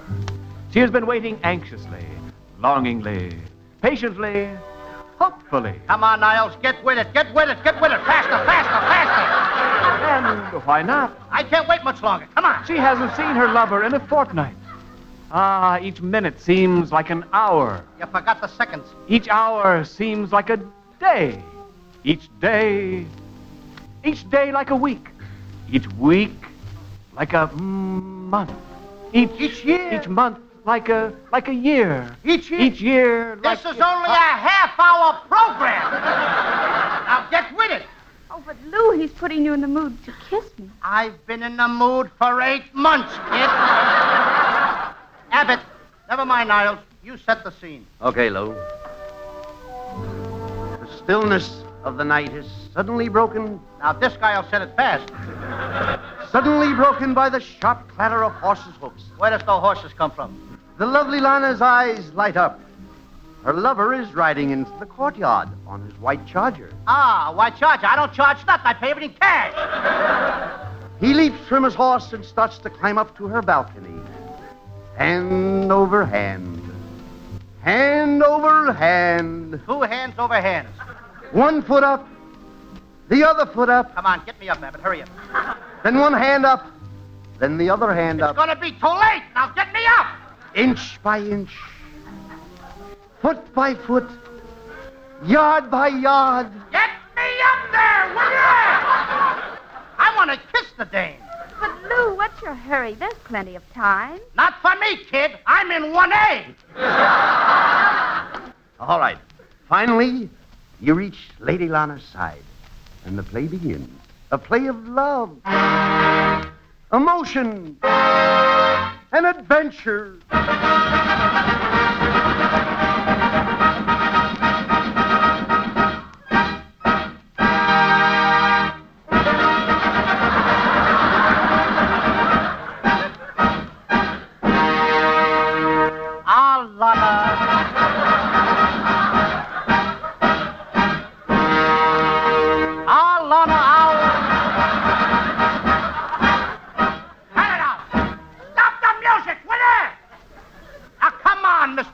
Mr. Rich.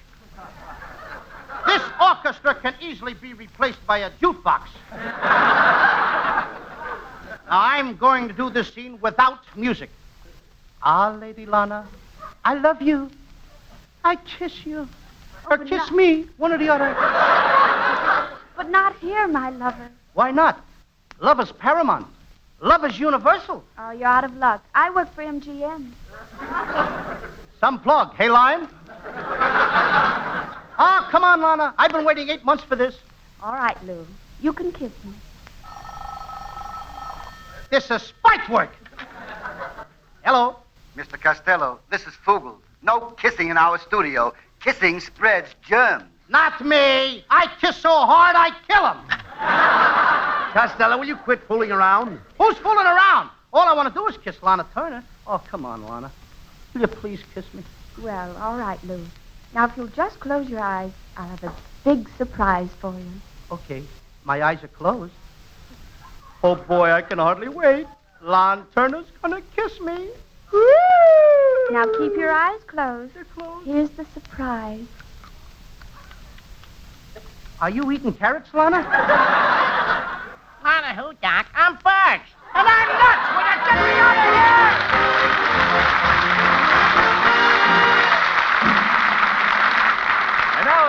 send our thanks to the Yanks of the Week, Americans who have distinguished themselves for heroism in the battle area. To Captain H.D. Maxwell of Pink Hill, North Carolina, and the entire crew of his Liberator bomber, who turned their big Ford-engine B-24 into a fighter plane when they saw two German Focke-Wulf heavy bombers attacking an Allied convoy in the Atlantic. While the huge enemy planes were making their bomb runs on the ships, Captain Maxwell and his men attacked with machine guns.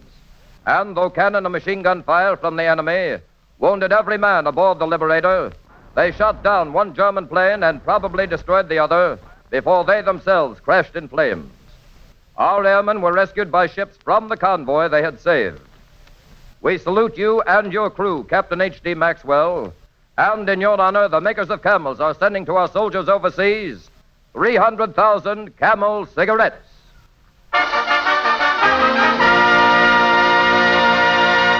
And now, here's Bud Abbott with a final word.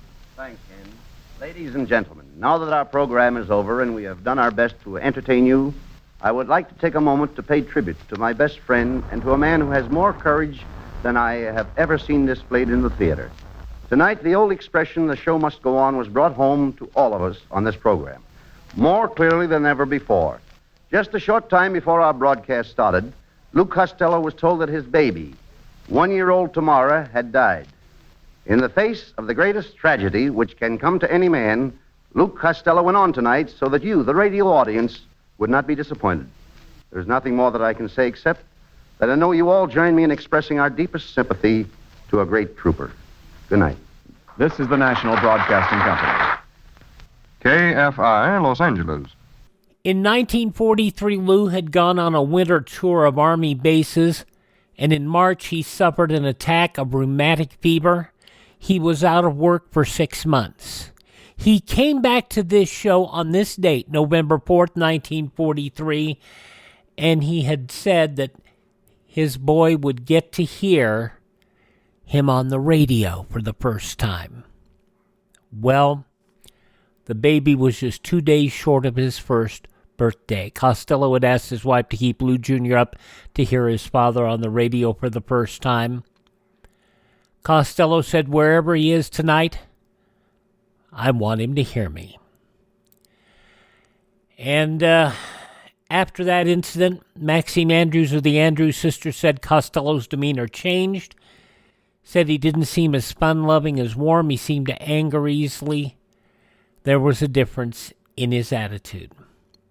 And that, my friends, kind of spelled the end to Abbott and Costello. And it's a tragedy that happened to him and how badly it affected him. Bud Abbott, Lou Costello, 81 years ago, November 4th, 1943. Up next on Classic Radio Theater with Wyatt Cox, an episode of the CBS Radio Workshop that is also quite hilarious.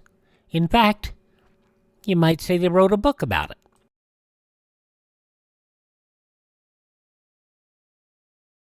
During a national emergency, you may have to be your own fireman. Take the first step now. Remove all fire hazards in your home. Eliminate clutter. Store flammables in a safe place.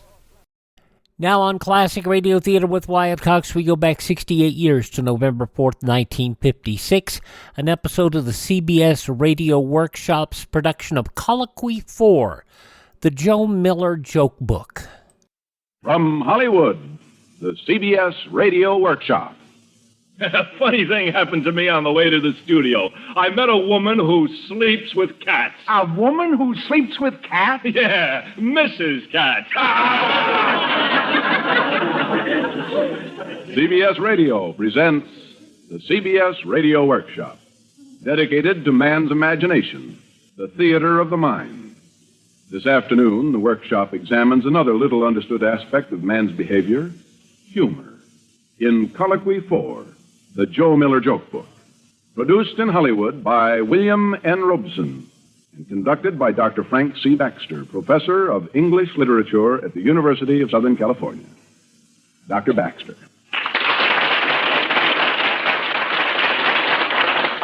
If you fear that your radio is receiving two programs simultaneously here, one of very old jokes and the other a talk on literature, then don't touch the dial. Believe me, this is all one program.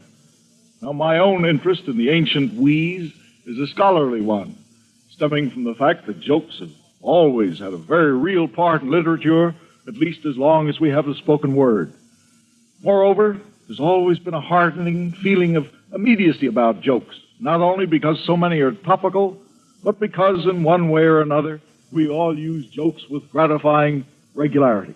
Some of us tell a joke to fortify a point we wish to make, to entertain, to enhance ourselves, thus in the opinion of others. Or perhaps we tell them for the laudatory purpose of relieving the tedium of some dull occasion. Now, I can best show you what I mean by bringing you a few examples, perhaps, of a classic joke, a classic teller, and a typical occasion. Let's start with a man who's almost a semi-pro in the field, the after-dinner speaker. Friends, put away your watches. I'm not going to talk for an hour. In fact, the brevity of my remarks reminds me of what Abe Lincoln once said when his tailor suggested maybe Lincoln's legs were too long. No, Sam, the president said. I reckon they're just long enough. They reach the ground, don't they? And all of us have met this next fellow, the self-appointed life of the party. Hey, you heard the latest story about the farmer's daughter? Well, the farmer did, and now she can never darken his door again. Even learned men with professional degrees use jokes tellingly. As for example now, the glib and successful trial lawyer. Ladies and gentlemen of the jury, I assure you I'm implying no criticism of my worthy opponent who found it necessary to address you for 2 hours and a half. But he did put me in mind of an old farmer they say Andrew Jackson came across one day. It seems the farmer was feeding his mule one piece of straw at a time. Neighbor, old Hickory finally said, feeding your mule that way, isn't that going to take a long time? Well, General, the rustic said slowly, reckon it will. But what's time to a stupid old jackass? Yes. And let's not overlook the determinedly cheerful wife who feels she has to greet her husband gaily when he returns from a grueling day at the office. Now, Henry, just lie back there and relax while I tell you. I heard the funniest story today. Okay. Do you know what one merry-go-round horse said to the other merry-go-round horse, Henry? Yeah. Let's get off this merry-go-round and get married. I'm sick and tired of going around with you. Oh. And finally, the man whose living depends on telling jokes, the comedian. Hey, buddy, do you know why cream costs more than milk? No, tell me, my boy. Why does cream cost more than milk? Because, stupid, it's harder for the cows to sit on those tiny little bottles. And there, happily, there ends our illustrations. Now, admittedly, these were old jokes. But if you make the common error of classifying them as Joe Miller's, you're wrong. They're much older. Every one of those jokes, in one form or another, was already old before Joe Miller was born. Oh, Professor, are you trying to tell us that there actually was a Joe Miller? Yes. Though the records are unclear as to the year of his birth, we do know that he died in London in 1738. Oh, I get it. Joe Miller lived. It's his jokes that died. Oh, on the contrary, Joe Miller died. His jokes live on forever. But I'd always heard Joe Miller was, sort of a myth, an excuse for a bum joke. No, Miller was an actual person. But oddly enough, not only did Joe Miller never utter a joke himself, the book bearing his name was published more than a year after he died. Oh, come on. You know, I think Joe Miller's still alive, and he's on my payroll as a writer under an assumed name. He's my brother-in-law. Dr. Baxter, you made some pretty fantastic allegations. Are you able to prove any part of them? Well, yes, Counselor. It happens that I have with me several monographs written by Joe Miller's own contemporary. In a court of law, Doctor, that would be inadmissible as evidence. It's hearsay. Out and out hearsay. However, since you claim he's dead, acceptable proof would be the corpus itself. Oh, that's pretty ridiculous, isn't it? Even for a lawyer? It isn't quite as impossible as it might at first seem. Oh, now what sort of mumbo-jumbo is that? Either you can produce Joe Miller or you cannot. You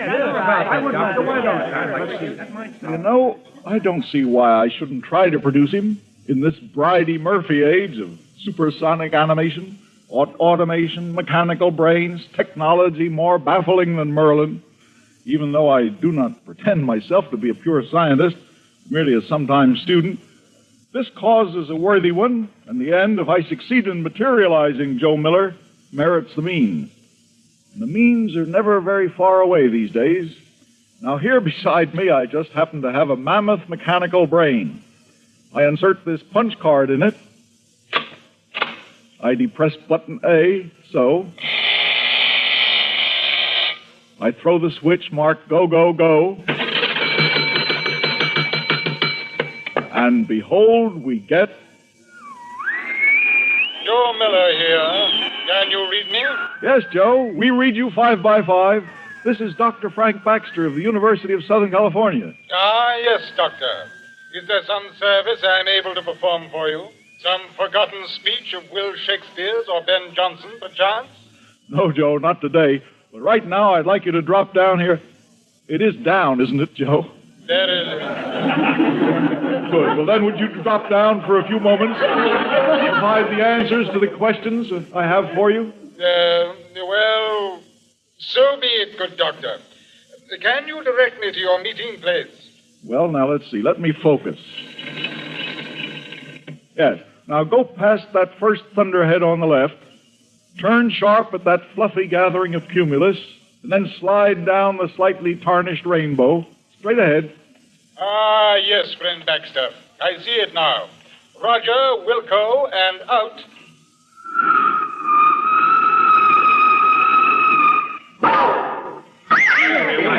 Joe Miller. I don't know. Greetings, good friends. And which of you chances to be the usher in literature, Dr. Baxter? I'm the nominee, Joe. I want you to know how much I appreciate this cooperation of yours. The least I can do for a fellow student and player. Now, how may I serve you? Would you just tell my friends here who you are, what you were, what connections, if any, you had with that famous book entitled Joe Miller's Jest? Oh, Joe Miller's Jest. Ah, the pucks on it and the fulsome knaves who foisted it upon a half-witted world. I bite my thumb at them, sir. We'll stipulate the pox, Miller, but let's get to the testimony. The professor here alleges you never wrote a joke. Aye, sir, nor never spake one. You see, good friends, I was a leading tragedian in London theatres, and a splendid one, if I say so myself, which I gladly do. I was a leading tragedian and not a comic clown. At the time in London, we had a self-styled critic of the drama, a suet head, one John Motley. Motley was an habitué of a tavern I frequented, which was the gathering place for all the mountebanks and roisterers from the theatres royal of Covent Garden and Drury Lane. John Gay, he who wrote The Beggar's Opera, among other things. Mr. Professor Lacey, all of them, the actors, the writers of my day. This was that famous public house on Portsmouth Street? Aye, friend Dominic. Well, to get on, this knave, this Motley, had a good thing going for him which profited him much, although it was equally abrim with chicanery. You mean he had a racket? He invented the rackets, this varlet. Would an actor buy Motley all the ale and sack he could hold, Motley in turn would publish glowing notices on the players' performances.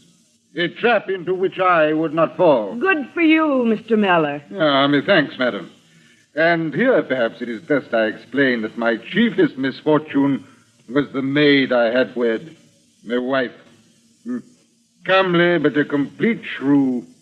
So perhaps you can understand that after an evening's performance I would repair to the tavern, spurning Motley and his noisome companions, and sit alone at the table the Boniface reserved for me exclusively, dreading the hour when I must return to my home and Dame Miller. So all right already. Then what happened? Well, after my constant rebuffs, to buy his good opinion, Motley became so enraged he determined he would shame me or ruin my repute as a leading tragedian.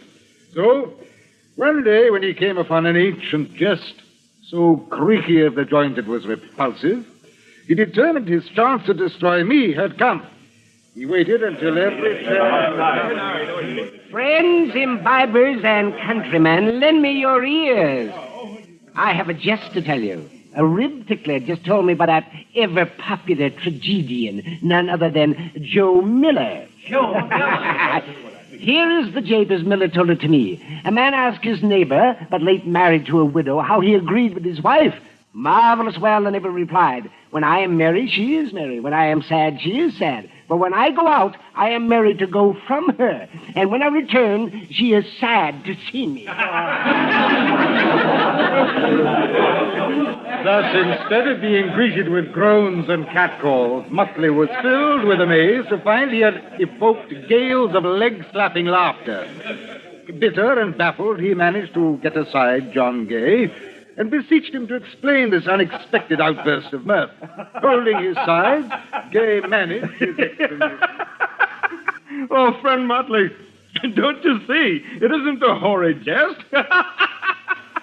What makes it comical is that a vinegar visage like that henpecked Miller should tell it. Aye, Muttley, that's what makes it funny. Joe Miller telling any joke. And there I was, hoist by Muttley's own petard. They didn't blame you for the bad joke, Mr. Miller? Nay, madam, to the contrary. They found that to ascribe a jest to me was better insurance than had it been written by Lloyd's Coffee House. So from that night on, all ancient japes told in the city were laid at my door. But Muttley, at first deflated, finally wreaked his revenge on me. How did he do that, Joe? So identified did I become with jests and jibes that my very presence in a play would set an audience to convulsions. And since I was a tragedian, soon no theatrical manager in London would give me employ. I died not too long after, a broken man. Well, granting all that, you still haven't explained that book bearing your name. Aye, I come now to that, sirrah. Upon my demise, one Thaddeus Reed, a shrewd publisher of folios, sought out Muttley and proposed he collect the deadliest of the jokes being told and publish them as Joe Miller's. Muttley refused to have anything to do with the publication which might perpetuate my name until Reed tempted him with visions of heady profits. Muttley, lend ear to me. There is a fortune in the book of jests. I will not be associated with Joe Miller, that penurious, unfriendly, untalented... Not for, say, £100. Not for £1,000. How much, friend Reed?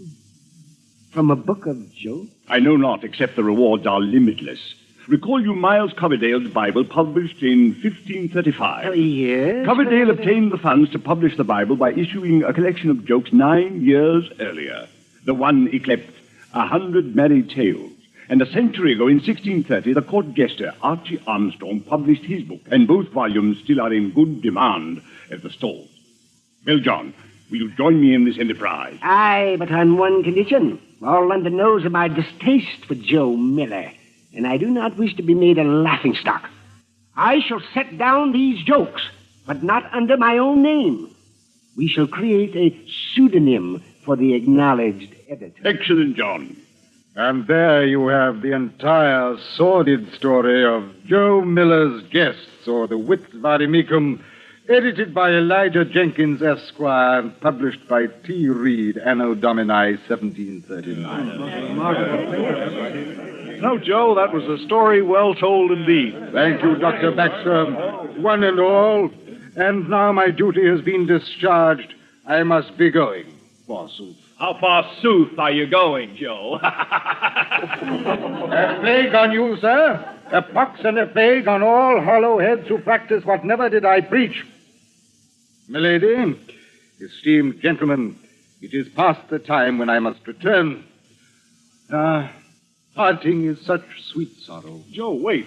I feel I should repay you somehow for all the trouble to which we put you. Hey, he's gone. Just vanished. Can you blame even him after that gosh-awful pun of yours? How far sooth are you going? True, the pun is the lowest form of wit. Well, perhaps. Certainly Shakespeare used many puns. The great John Milton even had Satan make them. Puns are the basis of a lot of good humor. Like the joke I opened up with. You all laughed at it. The one about Mrs. Katz. Well, that wasn't a bad joke.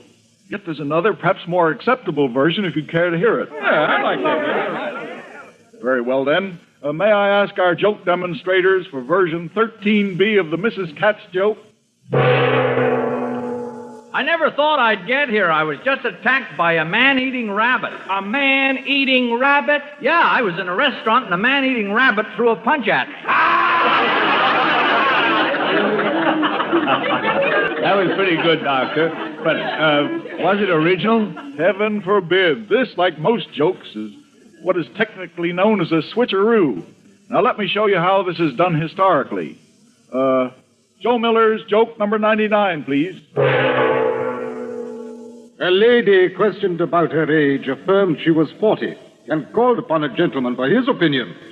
I do not doubt it, madam, replied he, because have I not heard you say so the last 10 years? Now, let's see where Mr. Motley got it to include in the Joe Miller jests.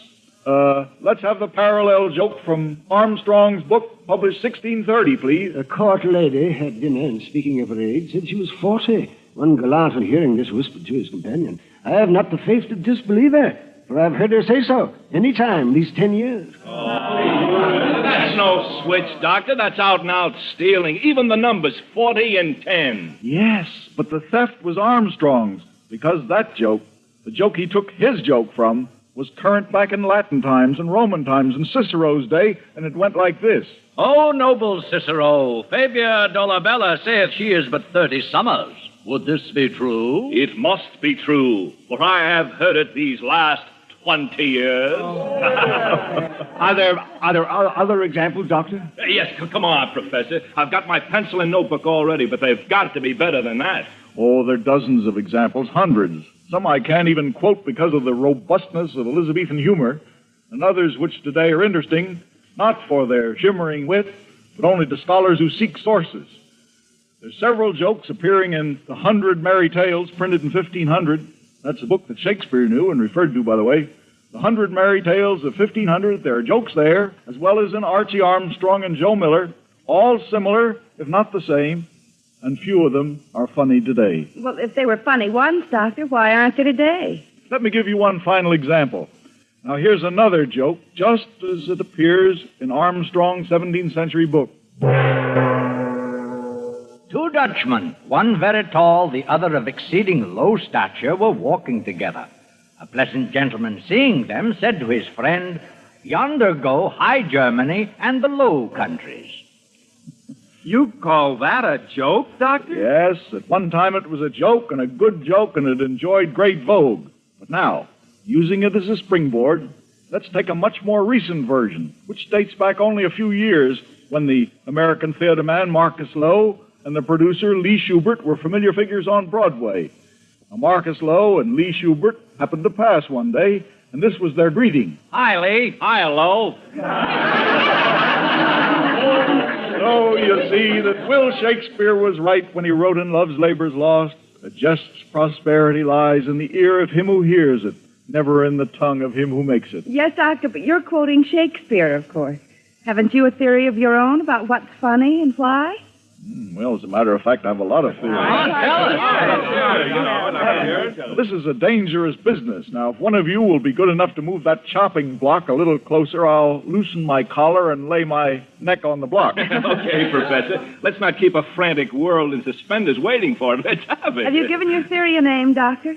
Well, I suppose so. It seems to me, by the way, that when we laugh, most of the time, we laugh at someone who is doing something we'd like to do. We're all so inhibited and ruled and regulated by laws that whenever we see any person getting off second base safely, doing something that we'd like to do and can't, we acknowledge with a warm satisfaction of laughter the existence of one of our fellows who for a moment gets free. We say often to ourselves, I wish I'd said that. I wish I had done that. Or I wish I'd seen that. You might call this the I wish I theory. I wish I? Well, but Doctor, that's pretty much a generality, isn't it? Yes, of course. No one theory explains all jokes. But To be specific, why doesn't one of you tell his favorite joke to the others and see if they think it's funny? Oh, we're not professionals. Why not let the comedian tell one of his? Good idea. Okay. Let's take this one. The scene is an asylum. An inmate is looking over the wall, watching the gardener work. Finally, he says, "Psst, hey, buddy, what are you doing?" The gardener says, "Why, I'm putting fertilizer on the strawberries." The other guy screams, "How do you like that? I put cream on mine, and they call me crazy." I don't think that's funny. I think it's true. Well, flying Dr. Baxter's I wish I wish I hadn't heard it. You don't know what's funny and what isn't. Well, let's see if we do or not. I'll tell one I know knocks him in the aisles. It seems a farmer and his daughter were in the farmer's car driving back home with the money they'd just gotten in town selling their eggs. Well, suddenly the farmer spied two armed bandits approaching, so he whispered to his daughter, "Mary, quick, stick that money in your mouth and hide it." Well, the girl did as she was told, and the hold-up men couldn't find the money, which made them so sore they kicked them out and took the car. Well, once he was sure they were safe, the farmer said, "I guess we was lucky, all right. But if your ma had been along, we could have saved the car, too."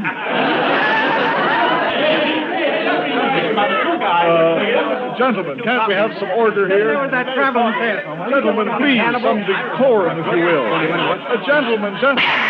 Gentlemen, please. Dr. Baxter, could I speak with you a moment, good professor? Why, Joe Miller, back again. What brings you back, Joe? I heard this idiotic argument, and I came back to assure you it was none of my doing, sir. Of course it isn't, but I'm glad you're back. You left before I could ask you to dine with me. Well, I really shouldn't, you know. Hate traveling after dark, but, well, I shall make an exception, good doctor. Been so deuced long since I've had any solid food, and, what shall the menu be? Well, now, how would a steak this thick, strike you? Perfection itself, but bread. Let's see. Then perhaps a salad of tossed California greens? Oh, the very words fairly titillate the gastric juices. And what shall we have with the coffee, then? Why, anything you choose, Joe. Would you have strawberries, Doctor? You have all the strawberries your heart desires. Oh, not for me, good friend, though. Strawberries for you. Why, Joe? Why strawberries for me? Because I want to see what you put on your strawberries.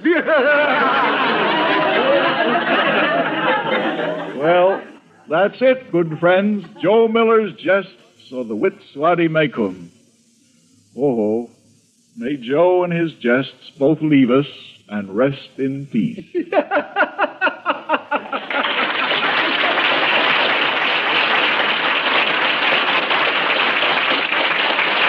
You've been listening to the CBS Radio Workshop's production of Colloquy 4, the Joe Miller Joke Book, with Dr. Frank C. Baxter, Professor of English Literature at the University of Southern California. Colloquy 4 was written, directed in Hollywood by Paul Franklin. Included in the cast were Virginia Gregg, Joe Kearns, Peter Leeds, Ben Wright, Dawes Butler, Howard McNear, Jay Novello, and Joe Forte. Sound effects by Gus Bays.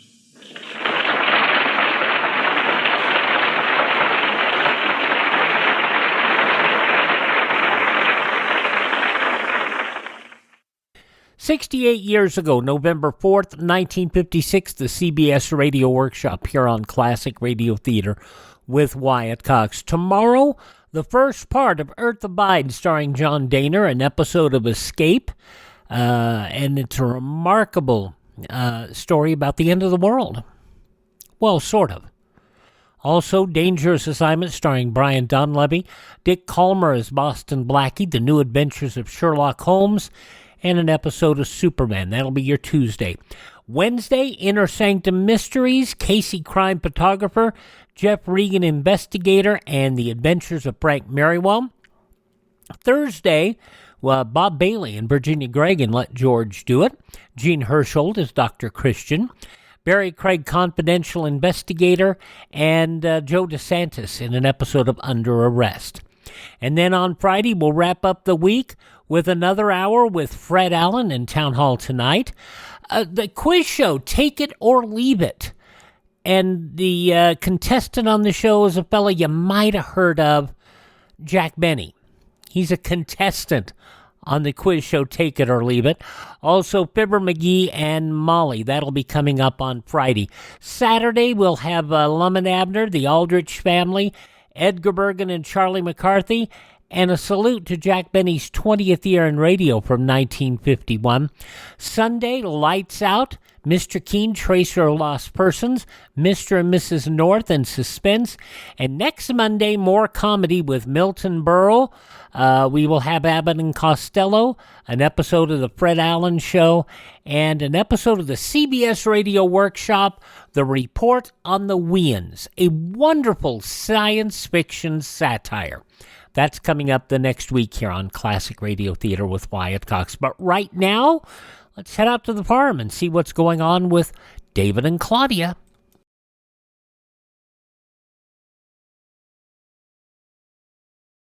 In time of disaster, natural or nuclear, medical aid may not be available. That's why one member of each family should take a Red Cross first aid or home nursing course now. Let's wrap up this edition on this Monday of Classic Radio Theater with Wyatt Cox with an episode of Claudia. We head back to 76 years ago, November 4th, 1948. Your Coca-Cola bottler presents Claudia, based on the famous play and novels by Rose Franken. Brought to you transcribed Monday through Friday by your friendly neighbor who bottles Coca-Cola. Relax, and while you're listening, refresh yourself. Have a Coke. And now, Claudia. Claudia, watch how you hold David's suit. The trousers are dragging on the street. That's all right, Mama. We're on our way to the cleaners. I'll get my money's worth. The way cleaners clean these days, I wouldn't allow anything to get dirtier than absolutely necessary. You know, I said a dress spotless the other day, and it came back with 3 spots. That's a pretty good score. David would like to get the suit back by the weekend, Mama. Do you think I dare tell them? Not a chance. Say, what time is it, Mama? 6:30. Gosh, almost time to meet him at the station. Weren't we bright to park the car there? Mama, can you believe it's November? Claudia, your conversation's getting more like a Mexican jumping bean every day. It's my mind, Mama. It works faster than my tongue. Nothing works faster than your tongue. Hey, look who's down there. See in front of the bakery? I don't see anybody. It's Jessie Mason, Mama. And who is Jessie Mason? It's her husband who ran into David's car. Oh, poor thing. She's a nice-looking woman. She certainly doesn't look like herself. Or on anybody else, that'd be a catty thing to Oh, say. you think I haven't got enough sense to be a cat? No, not enough pettiness. Mrs. Brown, do I detect a compliment? You do not. Well, I certainly didn't expect one. My Mrs. Mason certainly looks different since I met her in Dr. Barry's waiting room. The morning of the accident. She sees you. I'd love to talk to her. But I'll never get to the cleaners and be on time to meet David's train, too. Oh, hello there, Mrs. Norton. Hello, Mrs. Mason. I thought it was you. Good to see you. This is my mother, Mrs. Brown. Good evening, Mrs. Mason. Hello. Claudia, I tell you what. You give me David's suit, and I'll take it to the cleaner. You can just go right on to the station. I have about 3 minutes before the train. By the time you get there, it will be 3 minutes. Give me the suit. I'll walk you down to the station, Mrs. Norton. I'm going that way. Oh, good. Well, here's the suit, Mama. I'm just the maid of all work, Mrs. Mason. How'd you love it, I'll bet. Yes, I suppose I do. Well, I'll meet you in front of the drugstore, Claudia. Yes, Mama. And, Mama, tell those cleaners David wants his suit on Friday. All right. Hey, she's good looking, your mother.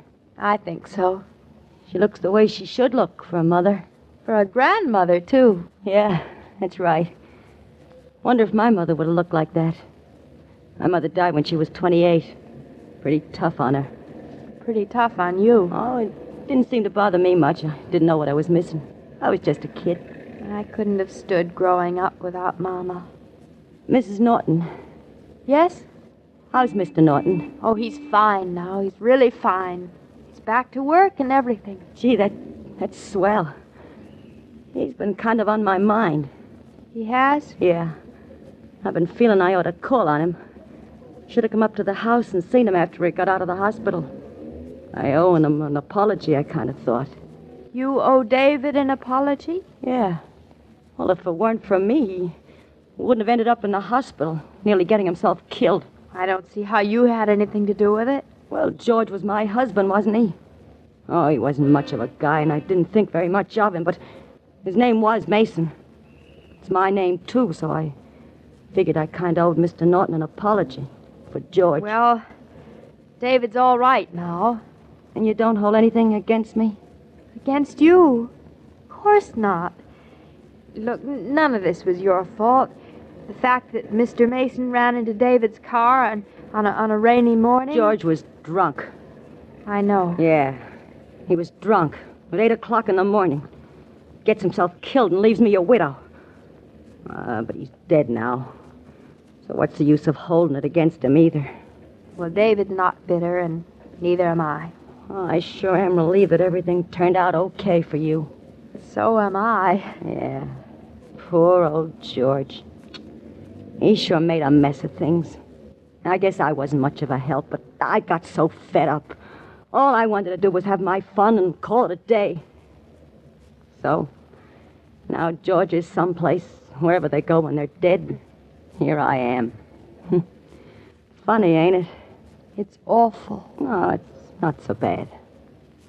I understand you've taken a job. Yeah. I'm a companion to that blind lady who lives up the hill. Such a beautiful house. And she can't see it. No one has everything. Some of us do. You just think so. You know, I didn't realize you were so young. Well, I'm not as young as I used to be. And I don't mean just hours and days. Yeah, that morning in Dr. Barry's office, I didn't realize you were so young. You seemed so calm and cool. I felt very, very old. And I was screaming my head off. I don't know what come over me, but I was just screaming. I think it was because I hated everything so much. George for doing this to me and everything else. I couldn't scream. I wished I could, but I just couldn't. Yeah. Well, that's the way people are. One person screams out of hate, and the other just keeps quiet out of love. You'd think it would be just the opposite, wouldn't you? Mrs. Mason, David and I were wondering if you'd come up to the house sometime. We'd love you to see the baby and have you visit us. You mean you want me to come up to your house? We certainly do. Well, it sure is nice. I don't know if you'd have the time. Do you think you would? Time's one thing I got plenty of. Yeah, I got time. I only work 8 hours of the day, and that leaves 16. Oh, I got time. Well, then it's settled. Oh, there's a station. David will be coming in on the next train. There's a train that comes in for you every day, isn't there? Yes, the 6:35. Well, I hope it keeps coming for a long time. The 6:35. Regular as a clock. Well, it's nice to have seen you, Mrs. Norton. Yeah, I'm sure glad everything turned out okay. Where can I call you? Oh, same house. It's in the book. That morning you said you were going to sell your house and move away, start all over again. No, I didn't sell it. I didn't move away either. Somehow I just kind of thought I'd like to hold on. Well, I'm glad you did. Don't you want to wait now and say hello to David? No, not now. It's your train coming in. And I'll just amble along. I want to buy a chop before the butcher closes. Funny. Buying just one chop. Well, I'll see you, Mrs. Norton. We'll call you. Oh, there's my train.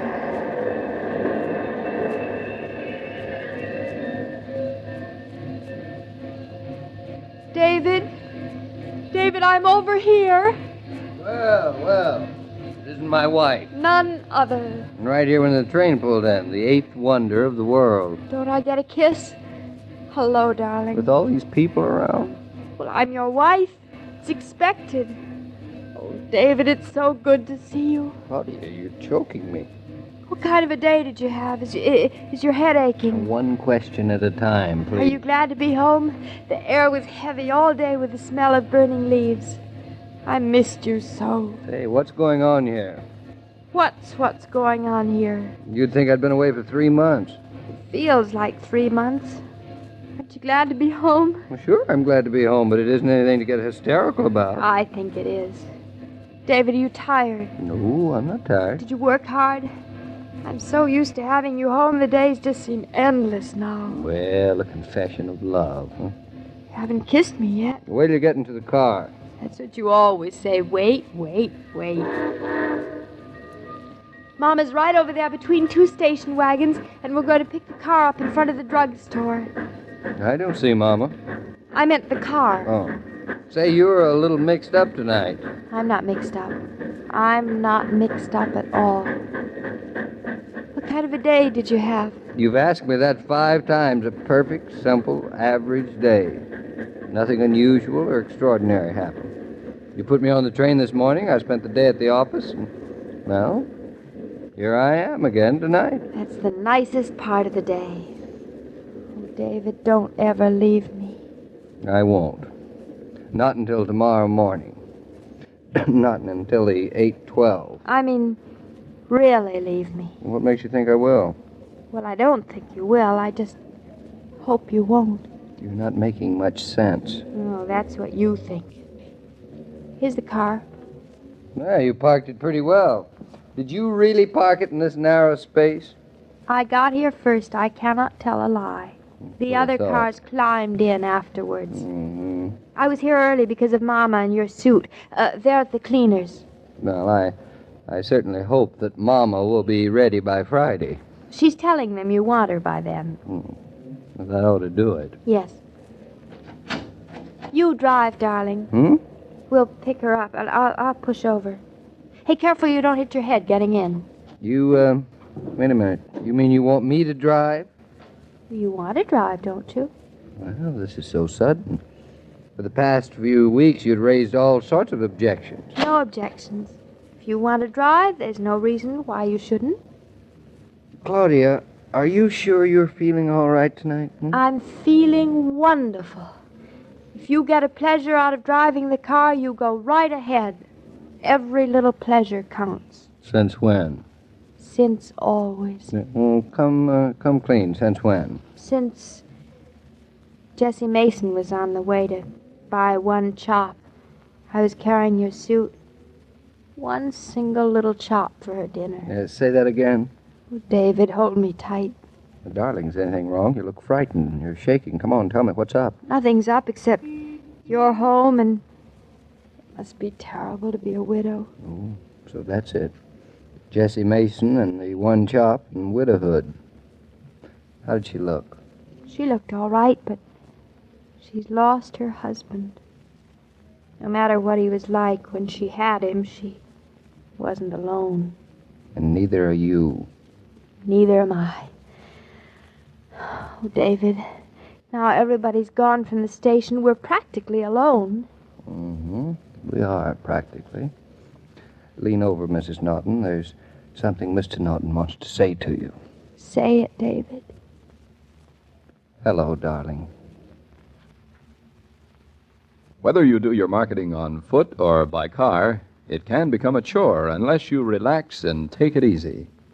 One good way to do that is to pause and refresh with ice-cold Coca-Cola. You'll probably find a Coke cooler right in your own food store. When you see that friendly red cooler, step up, drop in a nickel, and continue your shopping refreshed. Mr. King. Oh, yes, Mrs. Brown. I'm sorry I seem to be always interrupting you, but since you know all the answers... What answer do I know now? Did Claudia meet David at the train on time? She most certainly did, with arms and heart wide open. Good. I was afraid she'd be delayed. Meeting Jessie Mason didn't delay her. It just made her want to get to David faster, I think. She's a funny child. And say, I understand David's taking Claudia to a football game Saturday. Between you and me, Mr. King, Claudia's not very anxious. I don't blame her. I don't like football either, not at all. Well, that is too bad, Mrs. Brown. That is too bad. I don't like your tone of voice when you say that, Joe. Well, that's not the half of it. But before I tell you more, Mrs. B, let me take time to say that every day, Monday through Friday, Claudia comes to you transcribed with the best wishes of your friendly neighbor who bottles Coca-Cola. So listen again tomorrow at the same time. And now this is Joe King saying au revoir. And remember, whoever you are, Whatever you do, wherever you may be, when you think of refreshment, think of Coca-Cola. For Coca-Cola makes any pause the pause that refreshes. And ice-cold Coca-Cola is everywhere. This broadcast of Claudia was supervised and directed by William Brown Maloney. Oh, what a truly sad episode of the program. And yet, how lucky are we that we have what we have. 76 years ago, November 4th, 1948, Claudia here on Classic Radio Theater with Wyatt Cox. Join us tomorrow for a drama, Escape, Dangerous Assignment, Boston Blackie, Sherlock Holmes, and Superman. And we will see you on our Tuesday edition of Classic Radio Theater. I'm Wyatt Cox.